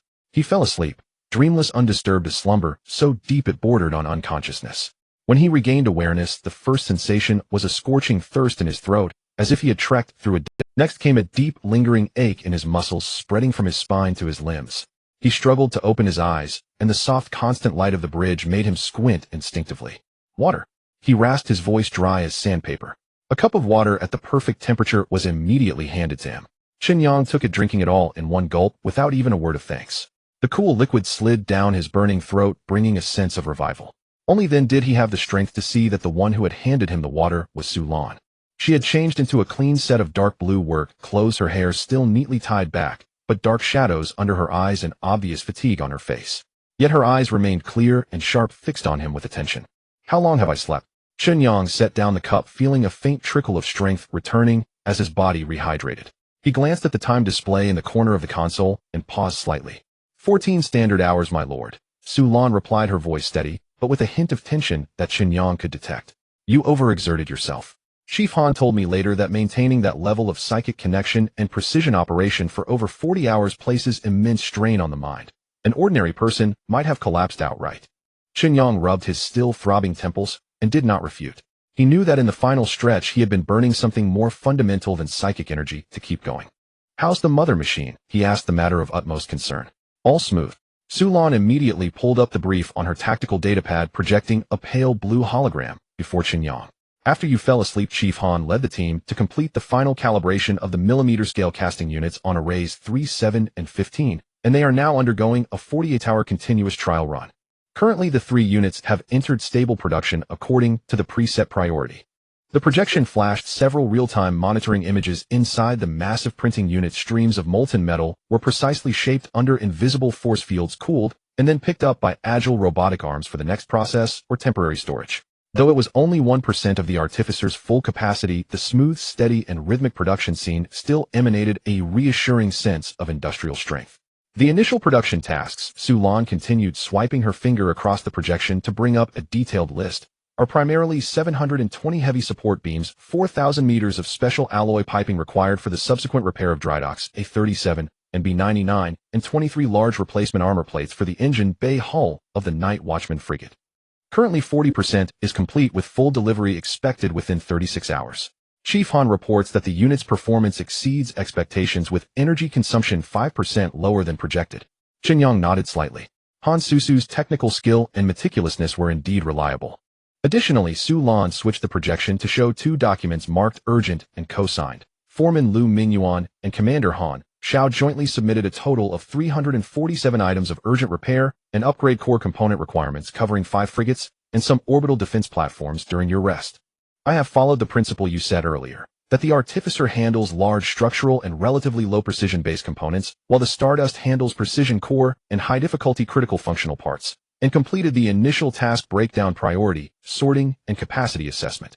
The projection showed the long list clearly divided into 2 columns, each item annotated with estimated work hours material consumption priority level, and whether it was assigned to the Artificer or the Stardust. The arrangement was clear and thorough. The decomposed production instructions have been input into the pending execution queues of the Artificer's main AI and the Stardust's printing array. The Artificer's task queue is fully booked for the next 72 hours. As for the Stardust, she paused looking at Cheng Yang, her tone deferential, considering your need to recover and the potential demand for your psychic energy and high-precision printing. I have only placed the 17 most urgent highest priority parts that the Artificer absolutely cannot complete into the standby queue, awaiting your final confirmation and initiation. Cheng Yang studied the painstakingly detailed task breakdown and arrangement, then looked again at the dark circles under Su Lan's eyes and the lingering weariness on her face. During these dozen hours while he had been in deep sleep, she had obviously not stopped for a moment. Did you arrange all this while I was asleep? Cheng Yang asked, his voice softening. Yes, my lord. Su Lan nodded, her tone calm, as if stating the most ordinary fact. I reviewed the maintenance records, fault reports, and spare parts consumption logs from the Industrial Department, Military Department, and Dry Docks over the past 3 years. Combining the real-time feedback from Foreman Lu and Commander Han along with the preliminary capacity data of the Artificer, I attempted a priority assessment, task decomposition, and initial capacity matching. It may not be the optimal solution, but it should be the plan that can start up the fastest and yield effective output under current conditions. She paused, then added, also during your rest, the old steward sent 3 encrypted communications. The first was to confirm the reply to Viscount Rex, which according to the version you approved was deposited with the diplomatic department 10 hours ago. It will be sent through official diplomatic channels in 2 days. The second was to forward an urgent brief marked major progress from Director Yang of the technical department. The third was the preliminary internal review report from Chief Lung Feng, sealed under top-secret procedures and awaiting your personal review. None of the 3 communications required an immediate reply, though I have recorded them per standard procedure. Cheng Yang was silent for a few seconds. He had not expected that during the half-standard day, when his psychic energy was exhausted and he lay unconscious, Su Lan had not only stabilized the handover after the Artificer's startup, but had also proactively taken on the most tedious task, planning and resource allocation requiring broad vision and meticulous care, and executed it flawlessly. This far exceeded the duties of a secretary. It demonstrated remarkable administrative coordination, rapid learning ability, and the quality of taking charge under pressure. Well done, Su Lan. A hint of genuine praise crept into Cheng Yang's voice. Better than I hoped. Su Lan seemed to pause for a moment, then lowered her head. Just doing my duty, my lord. I only did what was most needed at the time. I'll review the briefing later. Cheng Yang turned his attention back to the main matter. Any breakthrough in the or analysis from the technical department. This was the variable that could influence the entire situation. Yes, my lord. Director Yang reported in the latest communication that after multiple rounds of spiritual energy resonance scanning and ultra-high-energy particle bombardment non-destructive tests, the analysis had achieved a critical breakthrough. The report has been separately decrypted. They'll pull it up for you now.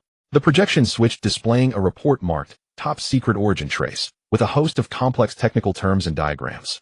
Cheng Yang quickly skimmed the experimental method descriptions, his gaze sharp as a hawk's, locking onto the final, comprehensive analysis conclusion, section target unknown or fragments, multiple physical analysis density, anomaly reaching 12. 7 GCM superscript 3, far exceeding ordinary silicate rocks, approximately 2.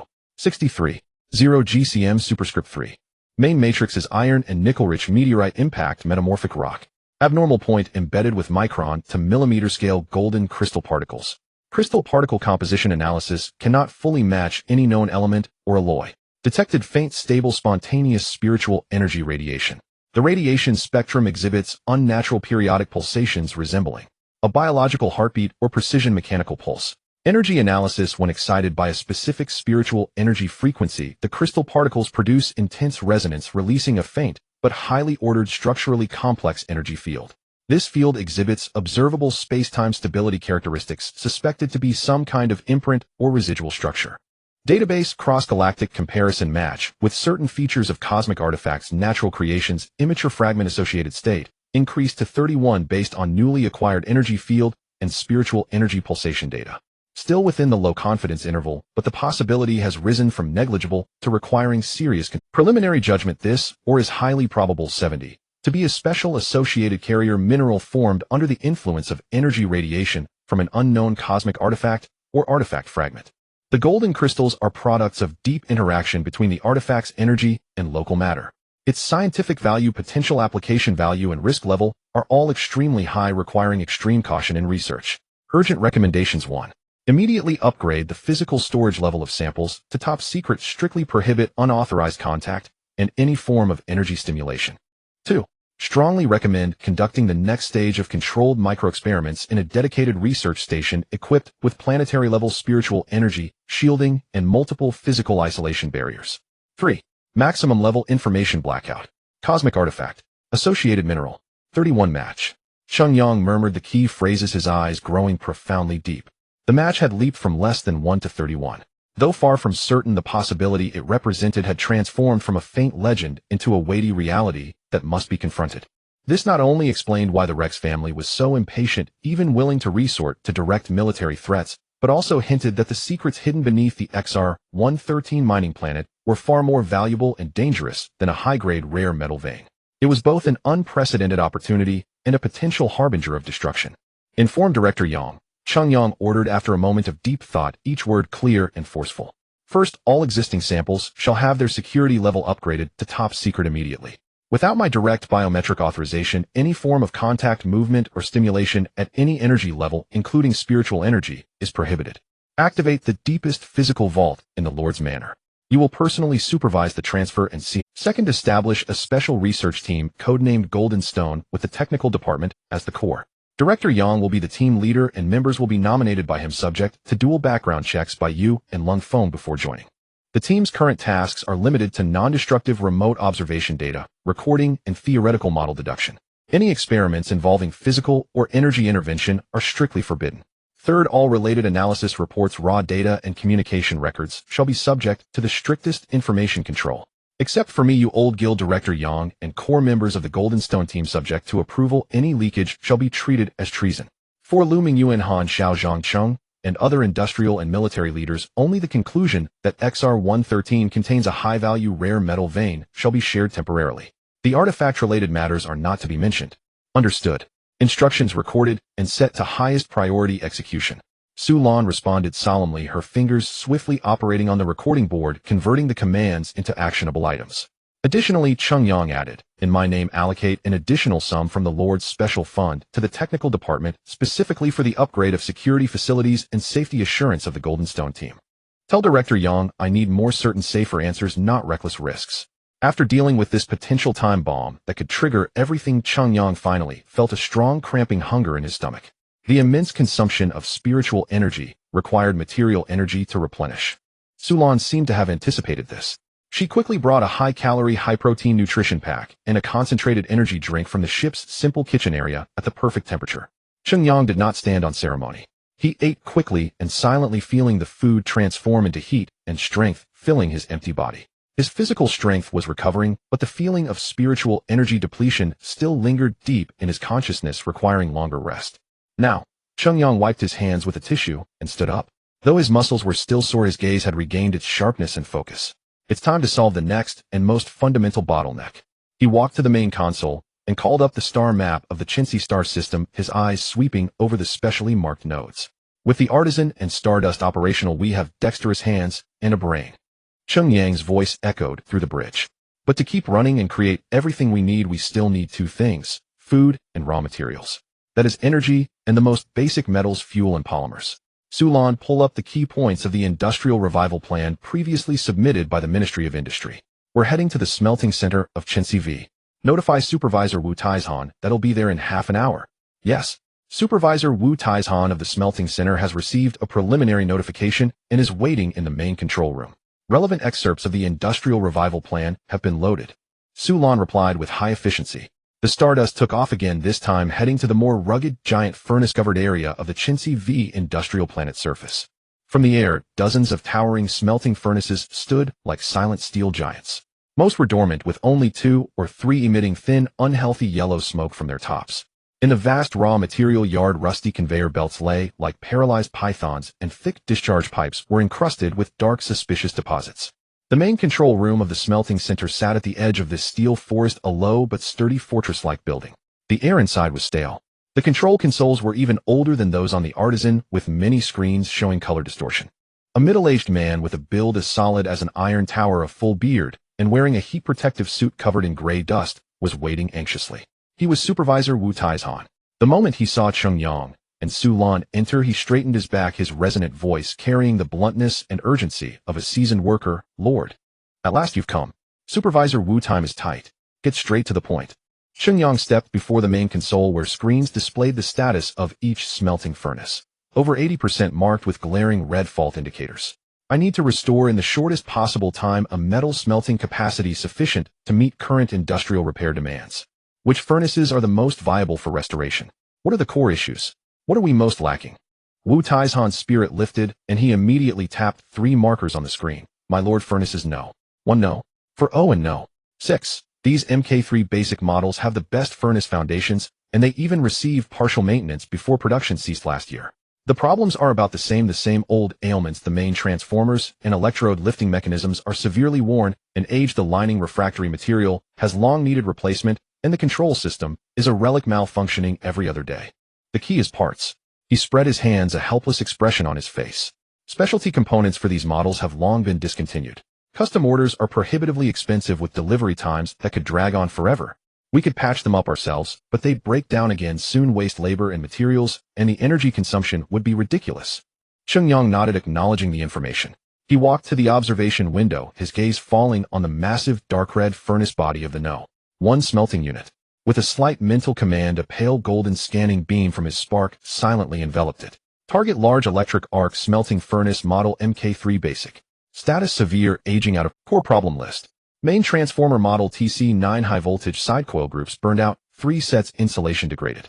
Electrode lifting gearbox bidirectional, severe, where tooth clearance exceeds 1.2 mm, synchronization precision lost.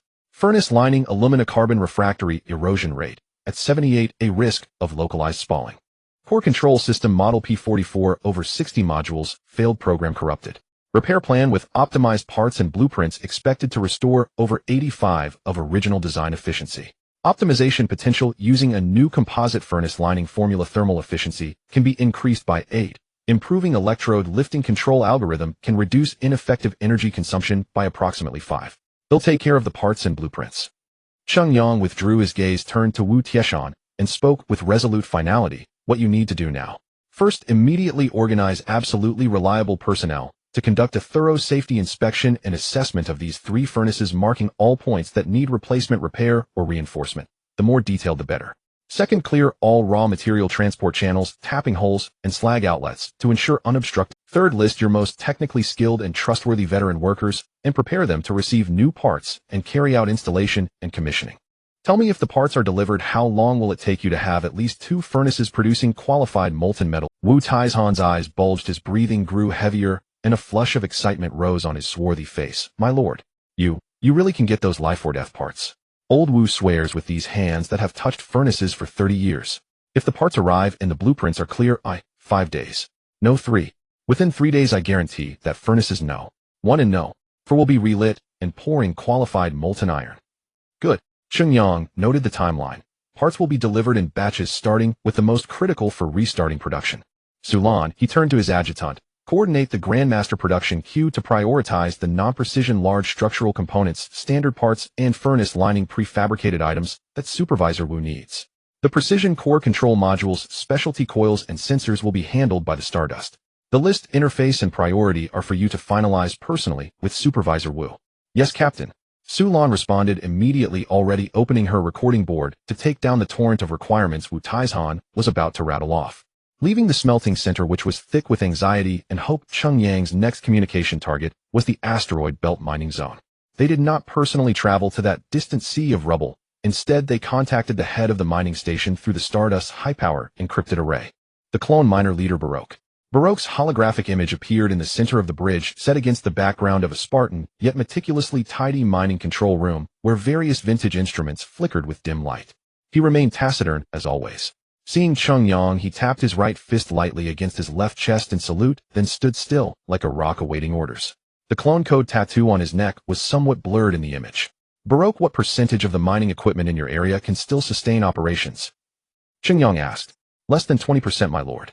Baroque's voice came through the interstellar communication link, tinged with slight electronic noise, yet steady as ever.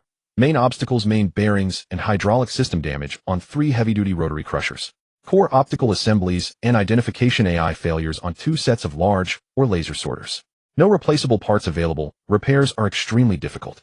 Currently, we rely on small machinery and manual labor for low-efficiency open-pit mining and preliminary hand sorting.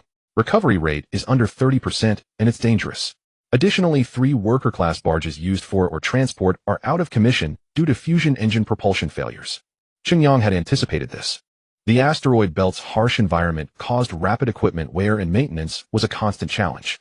List all critical equipment that is either shut down or operating at low efficiency, with detailed markings of damaged component models and symptoms. I will find a way to provide replacements. Cheng Yang's instructions were clear. Additionally, I will inform Commander Han Shao about the transport issue and have him assess the feasibility of temporarily reassigning military transport vessels or repairing some old cargo ships for support. Your task is, before the new parts arrive, use existing resources to maintain a minimum level of or extraction, ensuring basic research samples and emergency needs are met. At the same time, select and train a reliable team to prepare for receiving, learning, installation, and debugging of new equipment. Can you do it? Understood, my lord. Baroque's response was brief and forceful. In the hologram, a sharp glimmer, something akin to mission clear, flashed through his usually expressionless eyes for a split second. For clones, clear instructions and a problem-solving path were the best motivation. Next came energy. Cheng Yang contacted Feng Jie, the head of the energy department. This slightly thin technical bureaucrat wearing thick glasses seemed a bit nervous when receiving the Lord's direct communication, but once the talk turned to data and systems, his tone became professional and urgent. My lord, currently the energy supply for the Homestar and major facilities relies on 3 geothermal power plants and 2 medium-sized fusion reactors. Under extremely compressed demand, we barely sustain basic civilian needs, critical defenses, and 1% of the Grandmaster's energy consumption. Feng Jie pushed up his slipping glasses and brought up a set of troubling curve graphs. But according to model projections, once the smelting center restarts as planned and the docks enter full-scale repair and upgrade, existing energy supply will face a significant shortfall within 72 hours, potentially triggering cascading power cuts that endanger the newly launched production lines. What is the most realistic short-term supplement plan? Cheng Yang cut off his lengthy data preamble. Chensey 9, the gas giant. Feng Jie immediately zoomed in on the star map, focusing on a giant planet wrapped in brilliant rings and colorful atmospheric bands. On its orbit, 4 inconspicuous dots were highlighted. For Harvester 3 automatic atmospheric collection platforms deployed in orbit. They continuously extract and preliminarily refine high-quality fusion fuels like helium-3 and heavy hydrogen from the upper atmosphere of the gas giant. The problem, he said with a bitter smile, is that out of the 4 platforms, 3 have been completely shut down due to long-term neglect, fatigue, fractures in the composite blades of main collection arms, failure of molecular sieves in gas cryogenic separation modules, leaks in ultra-high pressure valves, and aging solar panels. The only surviving 1 platform, No. 7, is running at low efficiency, outputting less than 20% of its design capacity. What is needed to repair them? Cheng Yang pressed for the core answer. Mainly specialty parts. Feng Jie pulled up the platform structural diagrams, skillfully marking each fault point. Radiation-resistant, cryogenic-tolerant, and corrosion-resistant composite material collection arm blades, efficient and durable molecular sieve assemblies, specialty alloy valves that can withstand extreme pressure differences and thermal cycles, a new generation of high-efficiency radiation-resistant solar panels, and an upgrade of the entire platform's archaic control and communication systems. Their current latency and error rates are alarmingly high. He paused and added, additionally, some main load-bearing structures of the platform need inspection and reinforcement given the long-term exposure to storms and radiation, but our engineering teams can handle that later. Send me the detailed list of needed parts specifications and blueprint requirements as soon as possible. Cheng Yang noted the key points. Prioritize the repair of 1 platform. Which one is the most feasible? Platform No. 4. It has the least structural damage but is missing the most core components. Feng Jie replied quickly. After concluding his communication with Feng Jie, Cheng Yang wasted no time and immediately contacted Chun Guyu, the head of the agricultural department. a weathered old man with a dark complexion and calloused hands responsible for the peculiar, yet vital organic raw material sources of the Chensey star system. Director Chun, I need the production of Rongyu and Jiaoding to be restored as soon as possible and ramped up to a level that can support the initial stages of industrial recovery. Cheng Yang cut straight to the point.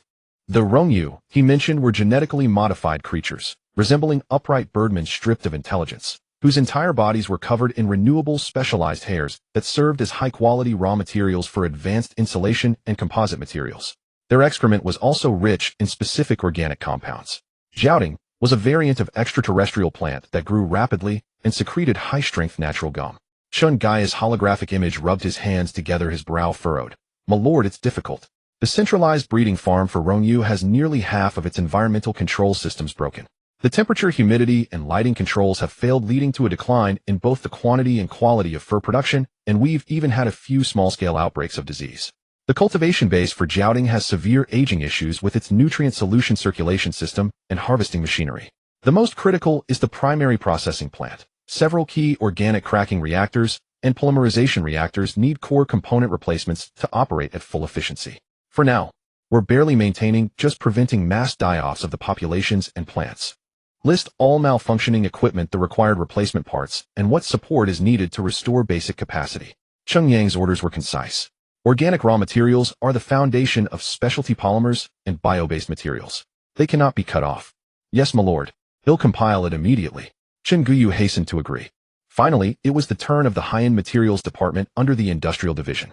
Cheng Yang contacted the director of the precision materials and synthesis workshop, a female engineer named Zhou Qingyan, whose demeanor was calm and efficient. Director Zhou, what is the current status of the workshops for nanocomposite fibers, high molecular polymers, and specialized ceramic powders? Cheng Yang inquired. These were the indispensable industrial additives, essential for manufacturing high-end components, composite materials, and precision equipment. Zhou Qingyan's image background was a clean but somewhat empty laboratory. She adjusted her rimless glasses, her voice steady and clear. My lord, the organic molecular deposition furnace needs replacement of critical spray nozzles and temperature control system.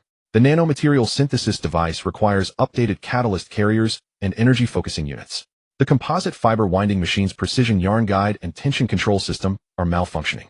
The high molecular polymerization reactor's core agitator and pressure maintenance system need major overhaul. As for the specialized ceramic powder workshop, the high-energy ball mill and atmosphere sintering furnace are in slightly better condition, but their capacity is far from sufficient to support large-scale demand. All problems ultimately boil down to wear of precision components and outdated control systems. We have some spare parts, but far from enough, and the models are obsolete. Submit a detailed list of faulty components and required new parts as soon as possible. Cheng Yang commanded finally. High-end materials are the pinnacle of the industrial chain. They must be unblocked. Having concluded this series of efficient and intensive communications, Cheng Yang slowly leaned back into his command chair, closed his eyes, took a deep breath, and slowly exhaled. Fatigue surged again, but in his mind a clear roadmap had formed. Wu Taishan's smelting center was the source for solving metal raw materials.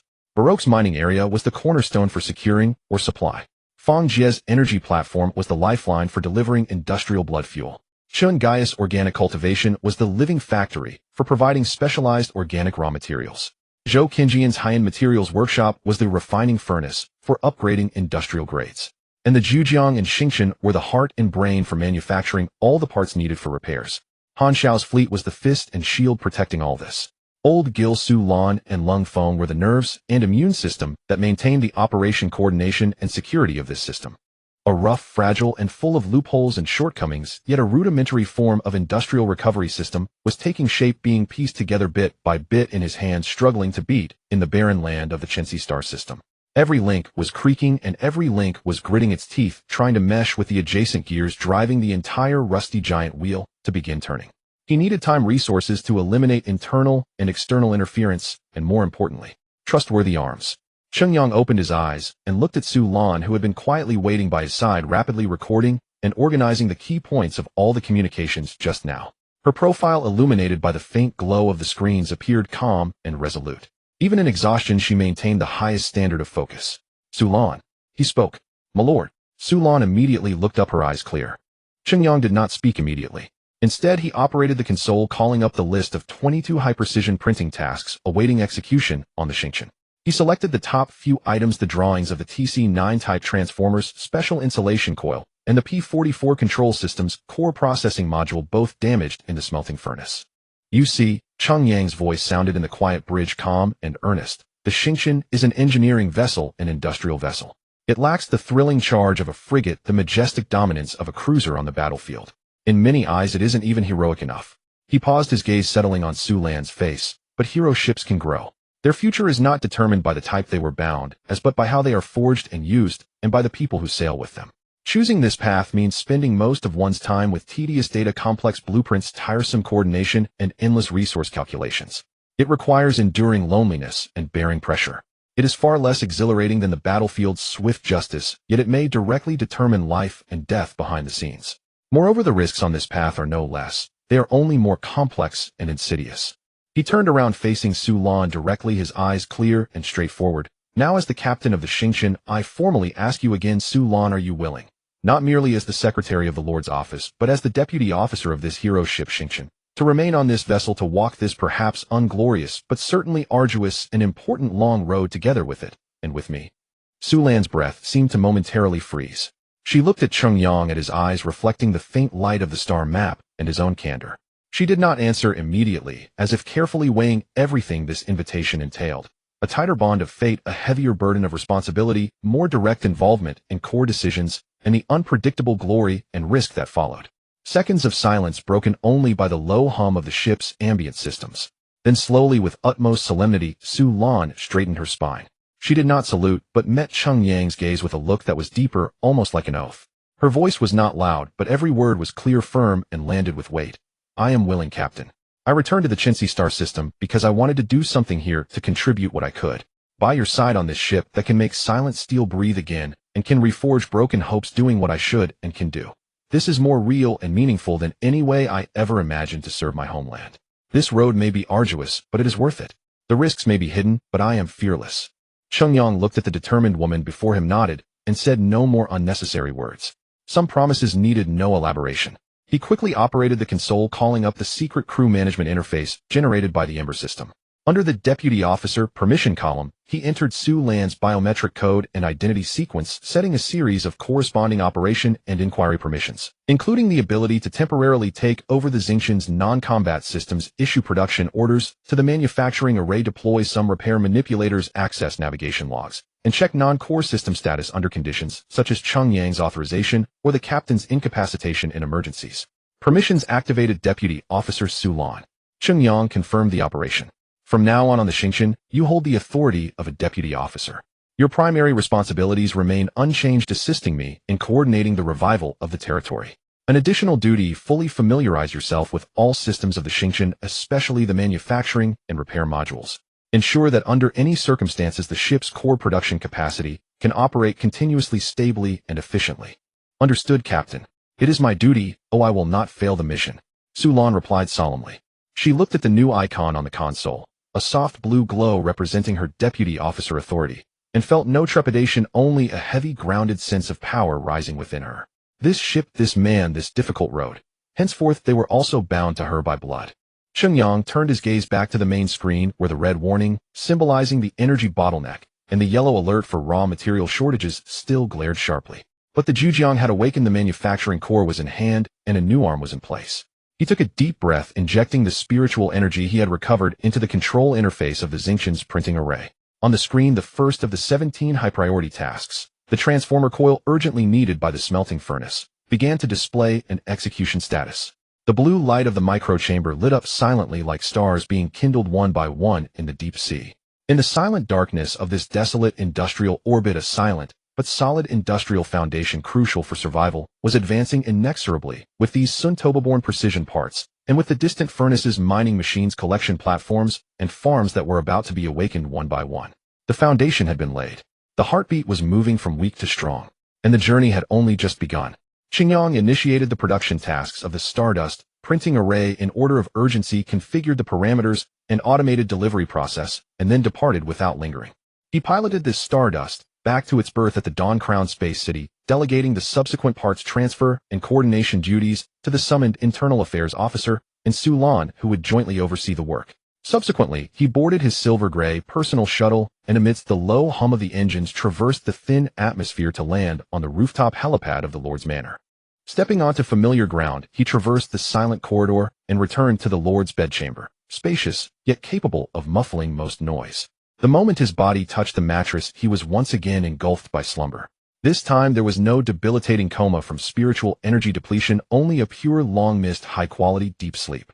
His body and consciousness, like parched sponges, greedily absorbed the restoration brought by tranquility and darkness. When he finally awoke, naturally daylight streamed through the window. He had slept for nearly an entire day and night. Rising, he washed and changed into a crisp formal uniform. In the mirror, the young man still bore faint shadows of fatigue beneath his eyes, but his gaze had regained its habitual calm sharpness, and the tension etched between his brows from pressure had eased considerably. That morning, Cheng Yang sat behind the heavy solid wood desk in the Viscount's office. Several encrypted briefings just delivered lay spread before him. His fingers tapped absently on the smooth surface as he waited. At exactly 8 o'clock in the morning, an encrypted communication connected promptly. The first report came from the Director of Industry Zhang Cheng, whose holographic image flickered with excitement. My lord. Report. At the Dawn V Smelting Center Furnace No. 1 and No. 4 large arc furnaces were successfully ignited at 4:17 a.m. this morning. They are operating steadily, and the first batch of qualified molten iron was produced an hour ago, fully meeting specifications. Supervisor Wu Taizhan indicates that once the furnace conditions stabilize, further daily output can recover to 65% of the design capacity. Almost as soon as Zhang Cheng finished, the communication from Energy Department Director Fang Jie forcibly cut in. The technocrat's face was flushed, his voice trembling. Lord, the core repair of the Dawn 9 platform No. 4 atmospheric collection platform is complete. It was restarted 2 hours ago. The first tank of initially purified high-concentration helium-3 fuel has just been sealed. Although output is temporarily at only 40% of the design value, it is sufficient to alleviate our energy pressure for the coming week. Emergency repairs on Platform No. 7 have also commenced. Next came the Agriculture Director Chen Guyu, his dark face creased with smiles. My lord, good news. The environmental control system of the Downy Feather No. 3 breeding farm has been initially restored. Those feathered creatures are visibly more spirited, and their feather loss has decreased. Several critical blockages in the automatic irrigation and nutrient circulation systems of the vine gum cultivation base have been repaired. The cracking reactor in the primary processing plant has been fitted with new components, boosting efficiency significantly. Next month, the supply of organic raw materials will certainly increase. Then came the calm voice of Precision Materials Director Zhou Qingyan, which rarely carried a hint of warmth. My lord, the core components of the nanosynthesis device and polymerization reactor have been replaced, and trial runs are underway. The first batch of high-purity ceramic powder and specialty polymer master batch is expected to be produced this afternoon. The high-end materials supply chain is officially unblocked. Even Barrack far off in the asteroid belt sent a brief report through intermittent but clear signals. New bearings installed. Crusher No. 3 is back in operation. Ore processing capacity increased by 50%. One message after another, like potent stimulants, poured into Cheng Yang's ears and into the fledgling industrial system just beginning to find its footing. Though each message was accompanied by qualifiers like temporary, initial, or only partial capacity, their meaning was unmistakably clear. The spark had been ignited. The first molten iron, the first tank of fuel, the first batch of qualified raw materials. The most arduous phase of creating something from nothing had been overcome. Cheng Yang listened to each report, calmly responding only with brief directives like, understood, continue advancing, and prioritize safety and stability. Yet deep within his eyes, a faint fleeting glimmer of relief passed by. Just as the torrent of production successes momentarily subsided, an urgent confidential communication request from Technical Director Yang lit up. Cheng Yang dismissed the others and took the call privately. Director Yang's image appeared in the air. He looked more haggard than a few days ago, but his eyes burned with a near-fanatical excitement. His voice lowered to a whisper. My lord, we've succeeded. Based on the resonant characteristics of that stone at specific spiritual energy frequencies, we worked overtime to reverse engineer and produce 2 portable spiritual resonance prototypes. Though the detection range and accuracy are limited in theory, they are sufficient to locate mineral enrichment points with similar spiritual energy characteristics at close range. Cheng Yang's spirits lifted. Are they reliable? In laboratory conditions, detection success rate for sample fragments is 100%, and detection range for simulated signals of similar energy levels is about 500 meters. Actual mine environments will involve attenuation and interference, but it's worth a try. Director Yang's tone was resolute. Excellent. Cheng Yang hesitated not at all. Where are they? They have been sealed by absolutely reliable personnel and can be deployed at any time. Good, await my orders. Cheng Yang pressed the doorbell and summoned Old Gil. Deploy a Marine Special Operations Squad, the most elite, loyal, and tight-lipped. Split into 2 teams with a fully trustworthy technician carrying the equipment leading each team as you designate. Cheng Yang issued rapid orders. Objective XR-113 mining planet deep within the original mission covert infiltration. Use the probes to conduct concealed scans, locate and mark any anomalous spiritual energy signal points, especially strong signal sources resembling the sample characteristics. Note: absolute secrecy is paramount. Avoid contact with any potential external surveillance forces. If anything is found, record only coordinates and preliminary data. Do not engage in any form of excavation or sampling. Understood. I will personally select the personnel and lead technicians. Old Gil nodded emphatically and turned to leave. Having arranged this secret exploration that could shape the future, Cheng Yang rose and walked to the window, gazing down at the gradually stirring city. The industrial spark had been rekindled, but for it to grow into a prairie fire that would burn away the decay of the past, it could not rely solely on the efforts of the Lord's Manor and a few core factories. The strength of everyone must be mobilized. At 10 o'clock in the morning, an expanded meeting was held in Meeting Room No. 1 of the Lord's Manor. In addition to the heads of all core departments, representatives of some industry associations and influential industrial and commercial owners were also invited. The meeting room was filled with an atmosphere mingled with anticipation, doubt, and curiosity. Cheng Yang did not engage in lengthy opening remarks. He went straight to the point. Over the past few days, we have repaired some key equipment and produced some urgently needed supplies. But this is his voice spread clearly and powerfully throughout the venue. The revival of the Chensey star system cannot rely solely on the Lord's Manor and a few state-owned factories. It requires the participation of every capable and insightful person, the vitality of the market, and the wisdom of the people. He brought up a policy outline that had just been drafted and projected it in the center of the venue. As of today, the Lord's Manor promulgates the interim regulations on industrial recovery and incentives for the Chensey star system. Article 1: Mining Support. Increase the official minimum purchase price of all strategic minerals. Establish a miner's skill enhancement and safety allowance to provide additional subsidies for frontline miners who return to the mining area and pass skill assessments. Encourage private capital to participate in the exploration and development of marginal mining sites. Eligible parties can enjoy tax exemptions for the first 3 years. Article 2: Manufacturing Revitalization. Establish a startup fund for small and micro manufacturing enterprises to provide low-interest or even interest-free startup loans for newly established manufacturing enterprises with feasible technology or market plans. Simplify the registration, environmental assessment, and production licensing procedures for small and medium-sized factories. Provide tax credits for enterprises that purchase locally produced equipment and hire local technical workers. Article 3: Key Industry Catalog. Include high-precision component processing, special material preparation, energy-saving, and environmentally friendly equipment, industrial automation control systems, and specialty chemicals based on local organic raw materials in the key industry catalog, enjoying the highest level of policy preference and procurement priority.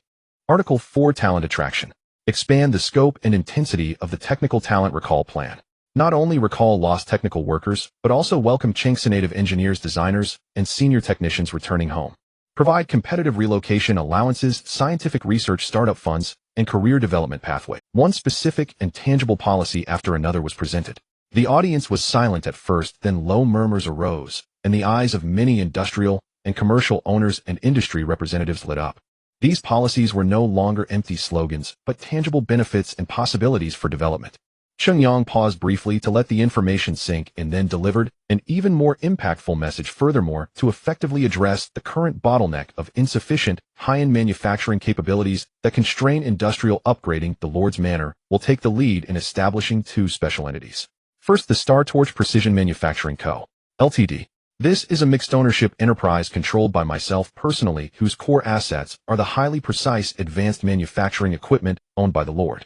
He did not explicitly mention the Xingqian, but many core officials present understood.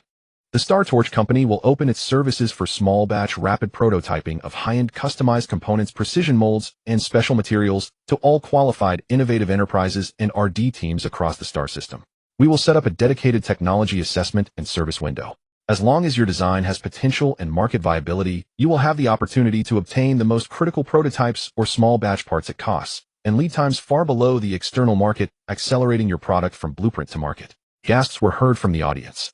Opening advanced manufacturing equipment. This was like opening a shortcut door to dreams for all enterprises aspiring to high-end manufacturing. Second, Cheng Yang continued according to assessment the standardized large-volume component production capacity of the Zhujiang industrial mother machine has been initially restored. To fully utilize the production capacity and give back to society, the Lord's Manor has decided to open this portion of capacity on a cost-plus basis to all legal enterprises across the star system for toll processing and custom manufacturing of standard parts. Whether it's special structural steel beams, non-standard piping, or gearbox housings of specific specifications, as long as they fall within the current production scope of the Zhujiang applications can be submitted. We will establish a dedicated service window and scheduling center to accept applications uniformly and arrange production according to demand. This time the venue erupted completely. If the Star Torch was the innovation spark for high precision and cutting edge, then opening the Zhujiang capacity was like injecting a powerful cardiotonic into the entire physical manufacturing industry. This meant that many projects previously shelved due to the inability to find suitable suppliers or excessively high outsourcing costs now had the possibility of realization. Ladies and gentlemen, Cheng Yang raised his voice to suppress the noise. The vitality of policies lies in their execution. The detailed rules will be jointly formulated by the Government Affairs Hall, the Ministry of Industry, and the Ministry of Finance, and will be announced as soon as possible. What I want is to see new factories breaking ground in wastelands within 3 months, to see new production lines roaring in old workshops, and to see competitive products manufactured in our own star system no longer be just a fantasy. The meeting ended in an almost euphoric atmosphere. Everyone left with different expressions on their faces. Officials were solemn and busy, industrial and commercial owners were excited and calculating, and industry representatives were eager to try. Cheng Yang did not leave. He kept the core team members behind. Sulan quietly informed him of the information that the spark system had refreshed in the corner of his vision during the meeting. Captain Cheng Yang, reputation, 25 new reputation. You have ignited the industrial spark with thunderous measures and stimulated private vitality with a highly bold opening policy. The hope of the people for the future has been rekindled. The confidence of industrial and commercial owners has significantly rebounded, and the efficiency of the administrative system has improved due to clear goals. External observers' evaluations have turned to unpredictable potential rise. Log successfully started core industrial production output. Key materials reputation 8. Promulgated systematic industrial recovery policies demonstrating outstanding governance and foresight. Reputation 12. Open key manufacturing capabilities, greatly boosting public morale and commercial confidence. Reputation 5. Reputation value 30. The increase in reputation was expected. He was more concerned about the next substantive actions. Director Zhang, Engineer Lu, Commander Han. Cheng Yang looked at the heads of industry. Dockyard and military policies are in place. Demand will skyrocket. Our production capacity is the core engine. I want you under the absolute priority of ensuring the repair and upgrade of the fleet to come up with a detailed allocation and scheduling plan for the Zhujiang and dockyard capacity. It must both meet the priority projects directly promoted by the Lord's Manor and guarantee the quality and efficiency of services open to the private sector. Deputy Adjutant Su will assist you in coordination. Furthermore, Cheng Yang's gaze turned slightly cold. The Star Torch Company and the Zhujiang external service window are important technical interfaces and intelligence sources for us in the future, but they may also become vulnerabilities. The Security Department must intervene in advance to formulate strict confidentiality and review procedures that do not excessively affect efficiency. In particular, the evaluation of applications for Star Torch must be rigorous. Lung Feng nodded solemnly. Understood, my lord. I will assign the most reliable personnel and design a multi-layered review mechanism. At that moment, Lung Feng's personal terminal vibrated. He glanced at it, his expression shifting slightly, and whispered to Cheng Yang, "My lord, there's a response to the rumor we spread about a new discovery on XR-113. Cheng Yang's eye sharpened. Speak. Among the 3 key individuals who left, Lung Feng reported, the former safety director Carl has been the most responsive, repeatedly inquiring through intermediaries about the details, expressing his willingness to share some past insights for the Lord's benefit. Former exploration team leader Liao Si also showed some interest, but was more cautious, asking about tangents. As for former technical director Morris, his attitude was ambiguous, neither outright refusal nor apparent interest, as if he was waiting and watching. And former foreman Hawk has shown no signs of contacting us yet. His logistics business in the Ashen Star sector seems to have some unusual fund flows recently, which we are tracking. Continue engaging Carl and Liao Si. We can be flexible with terms, but keep them under control. Focus surveillance on Morris and Hawk, especially Hawk's financial movements." Cheng Yang instructed. "Also, regarding your preliminary review report, what is the final conclusion?" Lung Feng brought up another encrypted file and reported succinctly, "Based on a comprehensive review, we can preliminarily conclude the core backbone above the department head level in the Morningstar system's administrative and military structures along with their immediate families are mostly clean. Though some have minor blemishes, no substantive betrayal has been found. In summary, the core is not corrupted. He paused and added a few specific cases. A typical example is the vice captain of the broken sword. His mother was indeed critically ill, and the medical expense gap was enormous. The unexplained funds after deep investigation were traced to a highly covert channel disguised as a bequest from his deceased comrade-in-arms, intended to create a leverage point. The vice captain was aware of this, but out of filial piety and desperation chose to remain silent. He has yet to provide any valuable intelligence to the other party. Additionally, we have identified 3 mid- and low-level officials and 1 distant family relative who accepted small bribes, leaked non-core information, or had abnormal, but currently non-threatening contacts with outsiders. All are under covert surveillance. The core is not corrupted. Good. Cheng Yang slowly uttered these 4 words, which perhaps brought him more relief than the first molten iron being tapped. The skeleton still stood. The hearts had not scattered. There was hope. As for that vice captain, Cheng Yang thought for a moment. Anonymously cover his mother's medical expense gap under the guise of internal military mutual aid. The source must be clean. At the same time, have Commander Han find an opportunity for a private talk, make it clear that we are aware of the situation, and also give him a chance to reform. Let's see how he chooses. For the others, continue monitoring and gathering evidence. Don't tip them off. Understood. The meeting ended, and everyone hurried away with their tasks. Cheng Yang sat alone in the gradually emptying meeting room. Sunlight streamed through the tall windows, casting long shadows on the floor. Reputation had risen, policies had been introduced, secret explorations had begun, internal cleanups were underway, and sparks of industry were starting to fly. Everything seemed to be improving, proceeding according to plan. He stood up, walked to the window, and gazed at the blurred silhouette of the Morning Crown space station slowly orbiting in the distance. The road was still long, but the first step, though faltering, had finally been taken. He raised his hand, his fingertips gently pressing against the cold glass, as if touching the pulse of the star system. He was gradually warming back to life. A faint but steady beat clearly emanating from the depths of this land, from the revived furnaces, and from the eyes ignited by the policies. The tranquility of the morning star system was shattered on the 4th morning after the return of the Stardust to an official delegation from Viscount RXS Fief, without prior detailed navigation notice, emerged from a jump at the periphery of the morning star system, escorted by 1 destroyer and 2 frigates, then unhurriedly sailed toward the Morning Crown space station. When the alarm sounded simultaneously in the Manners War Room, and the Stardust bridge, Cheng Yang was reviewing the first batch of encrypted probe data sent back by the deep dive team from XR-113. The signals were faint and heavily interfered with, but the probes had indeed captured weak resonant echoes in several old mine shafts that partially matched the sample characteristics, requiring further precise positioning. My Lord REXS ships. Su Lan's voice came through the communicator set against the background hum of the Stardust bridge. 1 Blade-class destroyer, hull number LD-77 OI, and 2 Stinger-class frigates, hull numbers SC-09 and SC-15. They have entered the warning range and are sending standard identification signals, and a friendly visit. Cheng Yang closed the probe data and curled his lips into a cold smile. He called up the external monitor feed. In the dark void, 3 sleek, gray warships slowly approached. The lead destroyer had a long, slender hull. Its main turret gleamed with a cold matte finish in the starlight, and the Rex family's iron claw emblem on its side was starkly visible. The 2 frigates, identical to the ones previously damaged and captured, flanked the destroyer like loyal hounds. Incoming public channel connection request from Viscount REXS Special Envoy Harold Vincent. The communications officer announced. Put it through. Cheng Yang sat calmly in the bridge's command seat, his expression impassive. On the main screen, a middle-aged man in elaborate diplomatic attire appeared, his chin slightly raised, eyes gleaming with undisguised superiority. He lazily scanned the bridge, then produced a formulaic smile. Greetings to Baron Cheng Yang of the Morningstar system. I am Harold Vincent, sent by the esteemed Viscount Rex to conduct follow-up communication regarding recent unpleasantness between our sides, and to convey the Viscount's latest concerns. Vincent's voice carried a polished, measured tone, each word carefully weighed.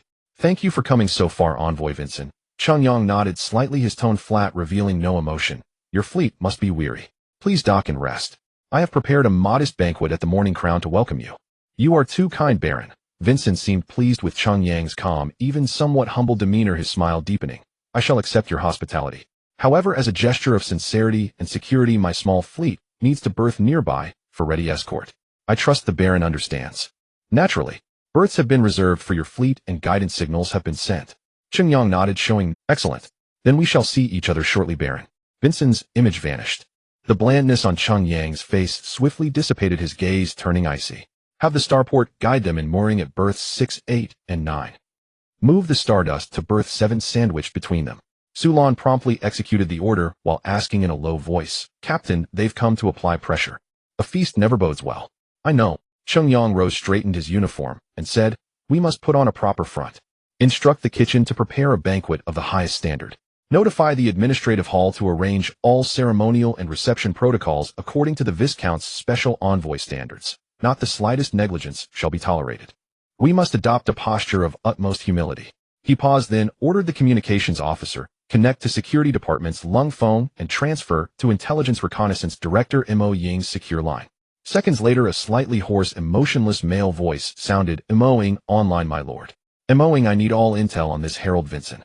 Public records, covert data, his preferences, weaknesses, family, his position within the Rex family faction, and the actual scope of authority for this visit. As fast as possible, and I need details," Cheng Yang said rapidly. "Understood. Preliminary report within 72 hours. Mo Ying's reply was succinct, and the communication was cut off. The Morning Glory crowned Space City in honor of the distinguished guests had rarely activated multiple landscape illuminations, lending this silent giant city an illusory prosperity. A red carpet stretched from the docking port all the way to the central banquet hall. The honor guard, clad in crisp but slightly worn formal attire, played the welcoming melody. Cheng Yang personally awaited them at the berthing area. He had changed into his formal baron's attire, his face wearing a perfectly calibrated smile, one tinged with slight restraint and warmth. When Harold Vincent, flanked by a squadron of guards in Rex family uniforms, strode down the docking ramp with measured steps, Cheng Yang stepped forward 2 paces to meet him. "Envoy Vincent, you've had a long journey. Welcome to the Chintzy Star system." Vincent extended his hand graciously for Cheng Yang to shake, but his gaze swept past the welcoming crowd, scanning the surroundings. He lingered a moment longer on the visibly aged facilities and the somewhat sparse crowd, the superiority in his eyes deepening. "Baron, you're too kind. It is my honor to represent the Viscount and communicate with a lord who is so young and promising." He enunciated, "young and promising," with a slight emphasis. The ensuing banquet on the surface was a pleasant affair for both host and guest.